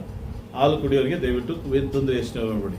ವೇದವಾಕ್ಯ ಹೇಳ್ತದೆ ಅವರು ತಮ್ಮ ಪಾಲಿಗೆ ದೇವರ ಮಗನನ್ನ, ಯಾರು ದೇವರ ಮಗ? ಯೇಸು ಕ್ರಿಸ್ತನನ್ನ. ಯೇಸು ಕ್ರಿಸ್ತನ ಯಾರು? ಯೇಸು ಕ್ರಿಸ್ತನ ದೇವರು ಯಾರು ಅನ್ನೋದು ದೊಡ್ಡ ವಿಷಯ ಬರ್ತದೆ. ದೇವರ ಮಗನನ್ನ ಪುನಃ ಶಿಲುಬೆಗೆ ಹಾಕುವವರು ಆತನನ್ನ ಎಲ್ಲರ ಮುಂದೆ ಅವಮಾನ ಪಡಿಸುವರಾಗಿದ್ದಾರೆ. ಕ್ರಿಸ್ತನ ಪ್ರಿಯರೇ ಗಮನಡಿ, ಭ್ರಷ್ಟರ ಯಾರು ಅಂದ್ರೆ, ಭ್ರಷ್ಟತನಕ್ಕೆ ಯಾರೆಲ್ಲ ಪ್ರೋತ್ಸಾಹ ಮಾಡ್ತಾರೆ ಇವರೆಲ್ಲರೂ ಯೇಸು ಕ್ರಿಸ್ತನನ್ನ ಅವಮಾನ ಮಾಡ್ತಾರೆ. ಎಲ್ಲರೂ ಅವಮಾನ ಮಾಡ್ತಾರೆ. ಈ ಅವಮಾನ ಮಾಡುವಂತ ಸ್ಥಳದಲ್ಲಿ ನಾನಿದ್ದೇನೆ ಅಂತ ನಾವು ಯೋಚನೆ ಮಾಡುವ. ಈ ಸ್ಥಳದಲ್ಲಿದ್ರೆ ನಾವು ಆಶೀರ್ವಾದ ಪಡ್ಕೊಳ್ಳೋದಕ್ಕೆ ಸಾಧ್ಯ ಇಲ್ಲ. ಏನು ಆಶೀರ್ವಾದದ ಅನೇಕ ಯೂಟ್ಯೂಬಲ್ಲಿ ನೋಡ್ತಾ ಇದೀವಿ, ಅನೇಕ ಆಶೀರ್ವಾದ. ನೀವು ಹಂಗ್ ಮಾಡಿ ಹಿಂಗ್ ಆಶೀರ್ವಾದ, ಹಿಂಗ್ ಮಾಡಿ ಹಿಂಗ್ ಆಶೀರ್ವಾದ. ನಮ್ಗೆ ಆಶೀರ್ವಾದ ಯಾವ್ದು ಬೇಕಾಗಿದೆ? ಭೌತಿಕದ ಆಶೀರ್ವಾದ ಬೇಕಾ? ಆತ್ಮಿಕದ ಆಶೀರ್ವಾದಗಳು ಬೇಕಾ? ನಮಗೆ ಹಸುವಿದ್ರೆ ಪರವಾಗಿಲ್ಲ, ಪರಲೋಕ ಸಿಗುತ್ತಾ? ಆ ಆಶೀರ್ವಾದಕ್ಕೋಸ್ಕರ ಓಡುವ. ನಾವು ಇನ್ನೊಬ್ಬರಿಗಿಂತ ಶ್ರೀಮಂತರಿಲ್ಲ, ಬೇಡ ನಂಗೆ ಶ್ರೀಮಂತತನ, ನನಗೆ ಪರಲೋಕದ ಸಂಸ್ಥಾನ ಸಿಕ್ಕದೆ ಸಾಕು. ಯೇಸು ಕ್ರಿಸ್ತನ ಬರುವಿಕೆಯಲ್ಲಿ ಬಲಗಡೆ ನಿಂತರೆ ಸಾಕು. ಆ ಆಶೀರ್ವಾದಕ್ಕೋಸ್ಕರ ನಮ್ಮ ಓಟವನ್ನು ಓಡಬೇಕೆ ಹೊರತು ಕ್ರಿಸ್ತನ ಪ್ರಿಯರೇ, ಪೌಲನ ಅದೇನು ಹೇಳ್ತಾನೆ, ಫಿಲಿಪ್ಪದವರಿಗೆ ಬರೆದ ಪತ್ರಿಕೆ ಹೇಳ್ತಾನೆ, ನಾ ಎಲ್ಲವನ್ನ ಕಸವಾಗಿ ನೆನೆಸ್ತೀನಿ ಅಂತ ಹೇಳ್ತಾನೆ. ಅವನು ಮನಸ್ಸು ಮಾಡಿದ್ರೆ ಅವನು ದೊಡ್ಡ ಒಂದು ಪಂಡಿತ, ಅವನು ಯೂದರಲ್ಲಿ ದೊಡ್ಡ ಒಂದು ಒಳ್ಳೆಯ ಸ್ಥಾನಮಾನದಲ್ಲಿ ಇದ್ದಂಥವನು. ಏನು ಇಲ್ಲದೆ ಅಸ್ತಂತ ಬೆತ್ತಲಾಗಿ ಕೊರಡೆಗಳಿಂದ ಏಟನ್ನು ತಿಂದಂತ ಪೌಲನ್ ಹೇಳ್ತಾನೆ, ನಾನು ಕ್ರಿಸ್ತನ ಮುಂದೆ ಎಲ್ಲವನ್ನ ಕಸವಾಗಿ ನೆನೆಸ್ತೇನೆ. ಕಸ ಅಂದ್ರೆ ಏನು ಗೊತ್ತಾ? ಈ ಲೋಕಕ್ಕೆ ಸಂಬಂಧಪಟ್ಟಂತ ಹೇಳ್ತಾನೆ ನೋಡಿ, ನಿರ್ಜೀವ ಕರ್ಮಗಳ ಬಗ್ಗೆ ವಿಷಯ ಮಾತಾಡ್ತಾನೆ. ನಾವು ಟಾಪರ್ ಆಗಬೇಕು, ಅದಾಗಬೇಕು, ಇದಾಗಬೇಕು, ಅವ್ರ ತರ ಆಗಬೇಕು, ಅದೆಲ್ಲ ಬಿಟ್ಟಾಕ್ಬಿಡಿ. ದೇವರ ಮಕ್ಕಳಿಗೆ ಅದು ಬೇಕಾಗಿಲ್ಲ, ನಮ್ಗೆ ಎಷ್ಟು ಬೇಕಷ್ಟು ಕೊಟ್ಟಿದ್ದಾನೆ. ಆದ್ರೆ ದೇವರ ವಿಷಯದಲ್ಲಿ ಭ್ರಷ್ಟರಾಗಿ ನಾವು ಇರೋದಿಸಬೇಕಾಗಿ. ಭ್ರಷ್ಟರಾದವನು ಏನ್ ಮಾಡ್ತಾನಂತೆ, ಅವನು ತನ್ನ ಪಾಲಿಗೆ ದೇವರ ಮಗನನ್ನ ಪುನಃ ಶಿಲುಬೆಗೆ ಹಾಕುವವರನ್ನು ಅಂತ ಹೇಳ್ತಾನೆ.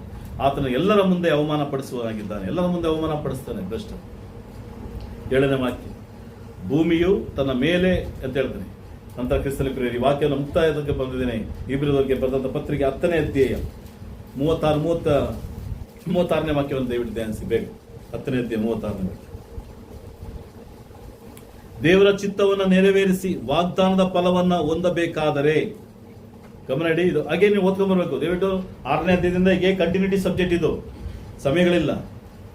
36ನೇ ವಾಕ್ಯದಲ್ಲಿ ಕನ್ಕ್ಲೂಷನ್ ಮುಗಿಸಕ್ಕೆ ಬರ್ತಾ ಇದ್ದೇನೆ. ಇಲ್ಲಿ ಬರಹಗಾರ ದೇವರ ವಾಕ್ಯ ಇರುತ್ತೆ, ದೇವರ ಚಿತ್ತವನ್ನ ನೆರವೇರಿಸಿ ವಾಗ್ದಾನದ ಫಲವನ್ನು ಹೊಂದಬೇಕಾದ್ರೆ ಏನಿರ್ಬೇಕಂತ ನಿಮಗೆ? ತಾಳ್ಮೆ ಇಲ್ಲ ಅಂದ್ರೆ ಟೋಟಲಿ ಡ್ಯಾಮೇಜ್, ಎಲ್ಲ ಬಿದ್ದೋಗುತ್ತೆ. ತಾಳ್ಮೆ ತುಂಬಾ ಮುಖ್ಯ, ಸರಣೆ ತುಂಬಾ ಮುಖ್ಯ. ತಾಳ್ಮೆಯಲ್ಲಿ ಇರೋದು ಮುಖ್ಯ, ತಾಳ್ಮೆಯಲ್ಲಿ ಇರಿಸೋದು ಮುಖ್ಯ. ತಾಳ್ಮೆನ ಕೆಡಿಸ್ಬೇಡ. ದಿಢೀರಂದ ನಿನ್ನೆ ಯಾರು ನೀವು ನೋಡಿದ್ರೆ ಗೊತ್ತಿಲ್ಲ, ಪ್ಯಾಲೇಸ್ ಅಲ್ಲಿ 2 ಆನೆ ಹೊಡೆದಾಡ್ತಾ ಇತ್ತು, ಜಗಳ ಮಾಡ್ತಾ ಇತ್ತು. ಇತಿಹಾಸ ಅಂತ ಏನೋ ಗೊತ್ತಿಲ್ಲ. ಆಹಾರದ ವಿಷಯದಲ್ಲಿ ಏನೋ ಜಗಳ. ಕ್ರಿಸ್ತನ ಪ್ರಿಯರೇ, ದೇವರ ವಿಷಯದಲ್ಲಿ ತಾಳ್ಮೆಯಿಂದ ಇರಬೇಕು ಎಲ್ಲ ವಿಷಯದಲ್ಲಿ. ತಾಳ್ಮೆ ಮೊದಲು. 2ನೇದು 37ನೇ ವಾಕ್ಯ, ಬರುವಾತನು ಇನ್ನು ಸ್ವಲ್ಪ ಕಾಲದಲ್ಲಿ ಬರುವನೆಂದು ತಡ ಮಾಡುವುದಿಲ್ಲ. ಗಮನ ಇಡಿ, ಇದು ನಮಗೆ ಮುಖ್ಯವಾಗಿದೆ. ಪರಲೋಕದ ಆಶೀರ್ವಾದ ಬೇಕು ಅಂದ್ರೆ, ಪರಲೋಕದಲ್ಲಿ ಆಶೀರ್ವಾದದಲ್ಲಿ ನೀವು ನೆಲೆಯಾಗಿ ನಿಂತಬೇಕಂದ್ರೆ ಯೇಸು ಕ್ರಿಸ್ತನ ಬರುವಿಕೆ ತಡ ಮಾಡ್ತಾ ಇಲ್ಲ. ದಯವಿಟ್ಟು ಸ್ವಲ್ಪ ಕಾಲದಲ್ಲಿ ಬರ್ತಾನೆ, ಯಾವಾಗ ಬೇಕಾದ್ರೂ ಬರ್ಬೋದು, ಇವತ್ತೇ ಬರ್ಬೋದು, ಈಗಲೇ ಬರ್ಬೋದು. 38ನೇ ವಾಕ್ಯ, ಆದರೆ ನನ್ನವರಾಗಿರುವ ನೀತಿವಂತನು ನಂಬಿಕೆಯಿಂದಲೇ ಬದುಕುವರು. ಪೌಲನನ್ನು, ಅಬ್ರಾಮನು, ನೋವನು ಎಲ್ಲರೂ ನೀತಿವಂತರಿಂದನೇ ಬದುಕುವರು ಪ್ರಿಯರೇ. ಇವತ್ತು ನಾವು ಸಹ ನೀತಿವಂತರಾಗಿ ಬದುಕಬೇಕಾಗಿದೆ. ನಂಬಿಕೆಯಲ್ಲಿ ದೇವರ ಮೇಲೆ ನಂಬಿಕೆ ಇಡಿ, ಮನುಷ್ಯರ ಮೇಲೆ ನಂಬಿಕೆ ಇಡಬೇಡಿ. ನೀವು ನೀತಿವಂತರಾಗಿರಿ, ಯಾರನ್ನು ಆಧಾರ ಮಾಡಿಕೊಳ್ಳಬೇಡಿ. ನಿಮಗೆ ಹೇಳಬೇಕು, ನ್ಯಾಯ ತೀರ್ಪು ನಮಗೆ ಇಂಡಿವಿಜುವಲ್ ನ್ಯಾಯ ತೀರ್ಪು, ಪ್ರತ್ಯೇಕವಾದಂಥ ನ್ಯಾಯ ತೀರ್ಪು. ಇಲ್ಲಿ ಯಾರು ಬಂದು ಸಪೋರ್ಟ್ ಮಾಡೋದಕ್ಕಾಗಲ್ಲ. ಯಾರು ಬಂದು ಯಾರಿಗೂ ಸಪೋರ್ಟ್ ಬಂದು ನಿಂತ್ಕೊಂಡು ಸಾಕ್ಷಿಯನ್ನು ಕೊಡೋದಕ್ಕೆ ಸಾಧ್ಯ ಇಲ್ಲ. ನಮಗೆ ಪೂರ್ಣ ಸಾಕ್ಷಿ ಪವಿತ್ರಾತ್ಮನೇ ಕೊಡೋದು. ನಮ್ಮೆಲ್ಲ ಆಗು ಹೋಗುಗಳನ್ನ ಪವಿತ್ರಾತ್ಮನ ನಿಂತ್ಕೊಂಡು ದೇವ್ರ ಮುಂದೆ ಮಾತಾಡ್ತಾರೆ. ಎಲ್ಲವೂ ದೇವ್ರ ಮುಂದೆ ಪ್ರತ್ಯಕ್ಷವಾಗಿದೆ. ನಾನು ಪರಲೋಕಕ್ಕೆ ಹೋಗ್ಬೇಕು ಅಂದ್ರೆ ನಾನು ಒಬ್ಬನೇ ಹೋಗ್ಬೇಕು. ನನ್ನ ಮಗನಿಗೆ ನಾನು ಇನ್ಫ್ಲೂಯೆನ್ಸ್ ಮಾಡೋಕ್ಕಾಗಲ್ಲ, ನನ್ನ ಹೆಂಡತಿಗೆ ನಾನು ಇನ್ಫ್ಲೂಯೆನ್ಸ್ ಮಾಡೋಕ್ಕಾಗಲ್ಲ, ಹೆಂಡತಿ ನನಗೆ ಇನ್ಫ್ಲೂಯೆನ್ಸ್ ಮಾಡೋಕ್ಕಾಗಲ್ಲ. ನಂತರ ಯಾರಿಗೂ ಇನ್ಫ್ಲೂಯೆನ್ಸ್ ಇಲ್ಲ. ಪರಲೋಕಕ್ಕೆ ಹೋಗ್ಬೇಕು ಅಂದ್ರೆ, ದೇವರ ಒಂದು ನ್ಯಾಯ ತೀರ್ಪಿನ, ಯೇಸು ಕ್ರಿಸ್ತನ ನ್ಯಾಯ ತೀರ್ಪಿನ ಮಧ್ಯದಲ್ಲಿ ನಾನು ನಿಲ್ಲಬೇಕು ಅಂದ್ರೆ ಒಬ್ಬಳಾಗಿ ನಿಲ್ಲಬೇಕಾಗುತ್ತೆ ಪ್ರಿಯರೇ. ಅದನ್ನ ಕಾಪಾಡೋದಕ್ಕೋಸ್ಕರ ದಯವಿಟ್ಟು ನಿಮ್ಮ ಪ್ರಯತ್ನ ಪಡಿ. ಯಾರಿಗೋಸ್ಕರನೂ ನೀವು ನಿತ್ಯ ಜೀವನ ಕಳ್ಕೊಳ್ಳೋದಕ್ಕೂ, ಯಾರಿಗೋಸ್ಕರನೂ ಹಿಂತಿರುಗಿ ಹೋಗೋದಕ್ಕೆ ಪ್ರಯತ್ನ ಪಡಿ. ವೇದವಾಕ್ಯವು ಗಂಭೀರವಾಗಿ ಹೇಳ್ತದೆ. ಆದರೆ ನನ್ನವರಾಗಿರುವ ನೀತಿವಂತ ನಂಬಿಕೆಯಿಂದಲೇ ಬದುಕುವನು, ಅವನು ಹಿಂತೆಗೆದರೆ ಅವನಲ್ಲಿ ನನಗೆ ಏನಿಲ್ಲ. ಗಮನ ಇಡಿ. ದೇವರಿಗೆ ಸಂತೋಷ ಯಾವಾಗ ಗೊತ್ತಾಗ, ದೇವರಿಗೆ ಸಂತೋಷ ಇರಬೇಕು ಅಂದ್ರೆ ನಾನು ಯಾವ ಸಂದರ್ಭ ಬಂದ್ರೂ ಸಹ ಹಿಂತಿರುಗಿ ಹೋಗ್ಬಾರ್ದು. ಯಾವ ಸಂದರ್ಭ ಬಂದ್ರೂ ಹಿಂದ್ಗಡೆ ನೋಡಬಾರ್ದು. ಯಾವ ಸಂದರ್ಭ ಬಂದ್ರೂ ದೇವರ ವಾಕ್ಯದ ಬಿಟ್ಟು ಹೋಗ್ಬಾರ್ದು. ಲೋತನು ಹಿಂತಿರುಗಿ ನೋಡ್ಲಿಲ್ಲ, ಅವನ ಮಕ್ಕಳು ಹಿಂತಿರುಗಿ ನೋಡ್ಲಿಲ್ಲ, ತಾಯಿಗೋಸ್ಕರ, ಹೆಂಡತಿಗೋಸ್ಕರ. ಒಂದು ವೇಳೆ ಹೆಂಡತಿಯ ಮೇಲೆ ಅಭಿಮಾನ ಪ್ರೀತಿ ಇದ್ದಿದ್ರೆ ಲೋತನು ಸಹ ಅವತ್ತಿನ ಉಪ್ಪಿನ ಸ್ತಂಭ. ತನ್ನ ತಾಯಿ ಮೇಲೆ ಹೆಚ್ಚಾದ ಮಮತೆ ಇಟ್ಟಿದ್ರೆ, ತಾಯಿ ಮೇಲೆ ಮಮತೆ ಇಟ್ಟಿದ್ರೆ ಅವತ್ತೆರಡು ಹೆಣ್ಣು ಮಕ್ಕಳು ಉಪ್ಪಿನ ಸ್ತಂಭ. ಪೇತ್ರನು ಪೌಲನು ಆ ಒಂದು ಭಾವನೆಯಲ್ಲಿ ಇಟ್ಟಿದ್ರೆ ಪೌಲನೆಂಬಂತ ಒಂದು ಪತ್ರಿಕೆಗಳು ಇವತ್ತು ಬರ್ತಾ ಸಾಧ್ಯ ಇಲ್ಲ. ನಾನು ಹಿಂತಿರುಗಿ ನೋಡುವಂತ ವಿಷಯದಲ್ಲಿ ಎಚ್ಚರಿಕೆಯಾಗಿರಿ ಪ್ರಿಯರೇ. ನಾನು ಡಿಫೆಂಡ್ ಆಗಿರೋದು ನನ್ನ ದೇವರನ್ನ ಮಾತ್ರ, ದೇವರನ್ನೇ ಆತ್ಕೊಂಡಿರ್ಬೇಕು. ನಾನು ಈ ಭೂಮಿಯಲ್ಲಿ ಬದುಕಿರೋವರೆಗೂ ನನ್ನ ತಂದೆ ತಾಯಿ ಸ್ವಲ್ಪ ದಿನ, ಈ ಭೂಮಿಯಲ್ಲಿ ಬದುಕಿರೋವರೆಗೂ ನನ್ನ ಬದುಕು ಸ್ವಲ್ಪ ದಿನ. ನಾವೇನ್ ಮಾಡ್ತೀವಿ, ಈ ಬದುಕನ್ನ ಸಭೆಯ ಮೇಲೆ ಇಟ್ಕೊಂಡು ನೋಡೋದ್ರಿಂದನೇ ನಮಗೆ ಏನಾಗುತ್ತೆ, ದೇವರ ವಿಷಯ ನಮಗೆ ಬಾಲಕರಾಗಿ ಇನ್ನೂ ಮಕ್ಕಳಾಗಿ ಕಾಣಿಸ್ತಾ ಇದೀವಿ ದೇವ್ರ ಮುಂದೆ. ಇವೆಲ್ಲ ತೆಗೆದಾಕಿ ಭೂಮಿಯಲ್ಲಿ ಬದುಕಿರೋದು ಪಾತ್ರಗಳಷ್ಟೇ. ಒಬ್ಬರು ಸೋದರ ಹೇಳ್ತಾ ಇದ್ರು, ಪಾತ್ರಗಳಷ್ಟೇ ನಮಗೆ ಈ ಭೂಮಿಯಲ್ಲಿ. ತಂದೆ ಪಾತ್ರ, ಗಂಡನ ಪಾತ್ರ, ಹೇಳುವಂತ ಏನೆಲ್ಲ ಪಾತ್ರಗಳು ನಾವು ಇದ್ದೀವೋ ಅದೆಲ್ಲ ಪಾತ್ರಗಳಷ್ಟೇ. ಒಂದಿನ ಅದು ಕಳೆದೋಗುತ್ತೆ ನಮ್ಮನ್ನ. ನಿತ್ಯವಾದಂಥ ಪಾತ್ರ ಯಾವ್ದು ಗೊತ್ತಾ? ದೇವರ ಮಗಳು, ಮಗ ಅನ್ನೋ ಪಾತ್ರ ಮಾತ್ರ ನಮಗಿದೆ. ಯಾವುದು ಪಾತ್ರ ಇಲ್ಲ ನಮಗೆ. ಸುಮಿಗೆ ಈ ಭೂಮಿಯಲ್ಲಿ ನಮಗೊಂದು ಪಾತ್ರ ಕೊಟ್ಟಿದ್ದೇನೆ ಅಷ್ಟೇ. ನನ್ನ ಮಕ್ಕಳಿಗೆ ನನ್ನ ತಂದೆ, ಮಕ್ಕಳಿಗೆ ನನ್ನ ತಾಯಿ ಪಾತ್ರ ಅಷ್ಟೇ. ಒಂದಿನ ಅದು ಬಿಟ್ಟು ಹೋಗ್ಬೇಕಾಗಿ ಬರ್ತದೆ. ಆ ಪಾತ್ರದಿಂದ ಒಂದ್ ದಿವಸ ನಾವು ಲೆಫ್ಟ್ ಆಗ್ಲೇಬೇಕು. ಅದು ದೇವರ ಮಗನಾಗಿ ಮಗಳಾಗಿದ್ದೀವಿ ಅಂತ ಹೇಳ್ತಾರೆ. ಆ ಪಾತ್ರವನ್ನು ನಾವು ಯಾವ ಕಾರಣಕ್ಕೂ ಬಿಡಬಾರ್ದು. ಹಿಂತಿರುಗಿ ಯಾವ ಕಾರಣಕ್ಕೂ ನೋಡಕ್ ಹೋಗ್ಬೇಡಿ. ಯಾರಿಗೋಸ್ಕರನು, ಒಬ್ಬ ಮನುಷ್ಯನಿಗೋಸ್ಕರ ಯಾವ ಕಾರಣಕ್ಕೂ ಹಿಂತಿರುಗಿ ನೋಡ್ಬೇಡಿ. ಒಂದು ವೇಳೆ ನೀವು ಹಿಂತಿರುಗಿ ಸಭೆ ಬಿಟ್ಟು, ವಾಕ್ಯ ಬಿಟ್ಟು ಹಿಂತಿರುಗಿ ಹೋದ್ರೆ ಯಾರೆಲ್ಲ ಸಂತೋಷ ಪಡ್ತಾರೋ ಯಾರೆಲ್ಲ ಸಂತೋಷ ಪಡೋದಿಲ್ಲ ನನಗೆ ಗೊತ್ತಿಲ್ಲ. ದೇವ್ರಿಗೆ ಮಾತ್ರ ಸಂತೋಷ ಇಲ್ಲ. ವೇದವಾಕ್ಯ ನೀವು ಹಿಂತಿರುಗಿ ಹೋಗೋದ್ರಿಂದ ಸ್ವಲ್ಪ ಜನ ಸಂತೋಷ ಪಡ್ಬೋದು. ಹಿಂತಿರುಗಿ ಹೋಗೋದ್ರಿಂದ ಅವರು ಉಲ್ಲಾಸ ಪಡ್ಬೋದು, ಇವರು ಉಲ್ಲಾಸ ಪಡ್ಬೋದು. ಆದರೆ ದೇವರಿಗೆ ಮಾತ್ರ ಸಂತೋಷ ಇಲ್ಲ. ಬೇರೆ ದೇವರಿಗೋಸ್ಕರ ಬದುಕಬೇಕು ಅಂದ್ರೆ ನನ್ನ ಬದುಕನ್ನ ದೇವರಿಗೆ ಮಾತ್ರ ಸೀಮಿತವಾಗಿಡಿ. ಅವಾಗಲೇ ಆ ಪವಿತ್ರಾತ್ಮನ ವರಗಳನ್ನು, ಆಶೀರ್ವಾದನ, ಬ್ಲೆಸ್ಸಿಂಗ್ ನನ್ನ ಪಡ್ಕೊಳಕ್ ಸರ್. ಯಾರ್ಕಾಗವೂ ನೀವು ಪಿನ್ವಾಂಗಿ போவாதீங்க. என் தகப்பன், என் மனைவி, என் பிள்ளைங்க அவங்க எல்லாம் ஒரு காலத்தை விட்டு போயிடுறாங்க. எவ்வளவே வளர்த்தாலும் மனைவி ஒரு காலத்துல அவங்க நின்றுடுவாங்க பக்கத்துல. ಪಿನ್ವಾಂಗಿ பார்க்கக்கூடாது. ಯಾರಿಗೋಸ್ಕರ ನನ್ನ ಮೇಲೆ, ನನ್ನ ಹೆಂಡತಿ ಮೇಲೆ ನನಗೆ ತುಂಬಾ ಅಭಿಮಾನ ಇದೆ, ಪ್ರೀತಿ ಇದೆ, ನನ್ನ ಮಕ್ಕಳ ಮೇಲೆ ಇದೆ. ಅವ್ರಿಗೋಸ್ಕರ ನಾನು ಯಾಕೆ ನಿತ್ಯ ಜೀವನ ಕಳ್ಕೋಬೇಕು? ಅವ್ರಿಗೋಸ್ಕರ ನಾನು ಯಾಕೆ ಅವ್ರ ಪರಲೋಕ ರಾಜ್ಯನ ಕಳ್ಕೋಬೇಕು? ಚಾಯ್ಸ್ ಮಡಗಿದ್ರೆ ನನಗೆ ಅವ್ರು ಬೇಡ ಅಂತ ಹೇಳಬೇಕು. ಇದೇ ಅಬ್ರಾಹ್ಮನ ಮಾಡಿದ್ದು. ಅದಕ್ಕೇನೆ ಅಬ್ರಾಹ್ಮನನ್ನ ಆಶೀರ್ವಾದ ನಿಧಿ ಅಂತ ಹೇಳ್ದ ದೇವರು. ಅದೇನೇ ನೋವನ್ನು ಮಾಡ್ದ, ಅವನು ನಾವೇ ಒಳಗಡೆ ಪ್ರವೇಶ ಅಂತ. ಅದನ್ನೇ ನಾನು ಮಾಡಿದ್ರೇನೆ ಸಭೆ ಒಳಗಡೆ ಇರೋದಕ್ಕೆ ಸಾಧ್ಯ. ಇವತ್ತು ಸಭೆ ಒಳಗಡೆ ಇದ್ದೀನಿ ಅಂತ ಹೇಳ್ಕೊಂಡು ಇನ್ನು ಹೊರಗಡೆ ಇದ್ದೀನಿ ಅಂದ್ರೆ ತುಂಬಾ ಕಷ್ಟವಾದ. 39ನೇ ವಾಕ್ಯದಲ್ಲಿ ಮುಕ್ತಾಯ ಮಾಡ್ತೇನೆ ಎಂದು ಬರೆದಿದೆಯಲ್ಲ, ನಾವಾದರೂ ನಾಶ ಹೋಗರಲ್ಲ, ನಮ್ಮವರಾಗಿ ಪ್ರಾಣ ರಕ್ಷಣೆಯನ್ನು ಒಂದವಾಗಿದ್ದೇವೆ. ನಾವಾದರೂ ಅಂದ್ರೆ ಏನಂತ? ಸಭೆಯಲ್ಲಿರುವಂತ ನಾವಾದರೂ ಹಿಂತೆಗೆದವರಾಗಿ ನಾಶವಾಗುವವರಲ್ಲ. ನಿನ್ ತೆಗೆದ್ರೆ ಏನಾಗುತ್ತೆ? ಇವ್ ಲೆಫ್ಟ್ ಪೈಟ್ ಅನ್ನ ಹಿಡ್ದಂಗೆ ನಾಶ ಆಗೋಯ್ತು. ಯಾರಿಗೋಸ್ಕರ ಹಿಂತೆಗೋಗ್ಬೇಡಿ. ಯಾರಿಗೋಸ್ಕರ ಫೇವರ್ ಆಗೋಕೆ ಹೋಗ್ಬೇಡಿ. ಯಾರಿಗೋಸ್ಕರ ಕಿವಿ ಮಾತನ್ನ ಕೇಳಕ್ ಹೋಗ್ಬೇಡಿ. ತುಂಬಾ ಮುಖ್ಯ. ನಾನು ಅದನ್ನ ಹೇಳಕ್ಕೆ ನಾನು ಬಯಸಿದ ಸಮಯಗಳು ಸಿಗ್ತಾರೆ. ಕಿವಿ ಮಾತು, ಚುಚ್ಚು ಮಾತು, ಕುಚ್ಚೋದ್ಯ ಮಾತು, ಹುರಿದುಂಬಿಸುವಂತ ಮಾತು, ಇಂಥವ್ರನ್ನ ತುಟ್ಟು ದೂರ ಹೋಗಿ. ವೇದವಾಕ್ಯ ಹೇಳ್ತದೆ. ಇಂಥ ವ್ಯಕ್ತಿಗಳನ್ನ ಮನೆಗೂ ಸೇರಿಸಬೇಡಿ. ಅಂತ ವ್ಯಕ್ತಿಯ ಜೊತೆಲಿ ಸಂಭಾಷಣೆಯನ್ನು ಮಾಡಬೇಡಿ. ಇದು ಲೋಕದಲ್ಲೂ ಇದೆ, ಸಭೆಯಲ್ಲೂ ಇದೆ. ಹುರಿದುಂಬಿಸೋದು, ಹಿಂದ್ಗಡೆಯಿಂದ ಜಾಕಸೋದು, ಇಂಥ ವ್ಯಕ್ತಿಗಳನ್ನ ಸಭೆ ಒಳಗಡೆ ಸೇರಿಸಬೇಡಿ. ನಿಮ್ಮ ಮನಸ್ಸಲ್ಲಿ ಸೇರಿಸಬೇಡಿ. ಯಾಕಂದ್ರೆ ನಾವಾದ್ರೂ ಹಿಂತಿರುಗಿದವರಾದ್ರೆ ನಾಶ ಆಗ್ಬಿಡ್ತೀವಿ. ಇವತ್ತು ಯಾರೋ ಮಾಡಿದ ಪಾಪಕ್ಕೆ 17 ಶೈಲಲ್ಲಿ ಇದ್ದಾನೆ. ಕಾರಣ ಏನು? ಸೆಲ್ಫಿ ತಗೊಳಕೊಂದು ಇಬ್ರು ಹೋದ್ರಂತೆ.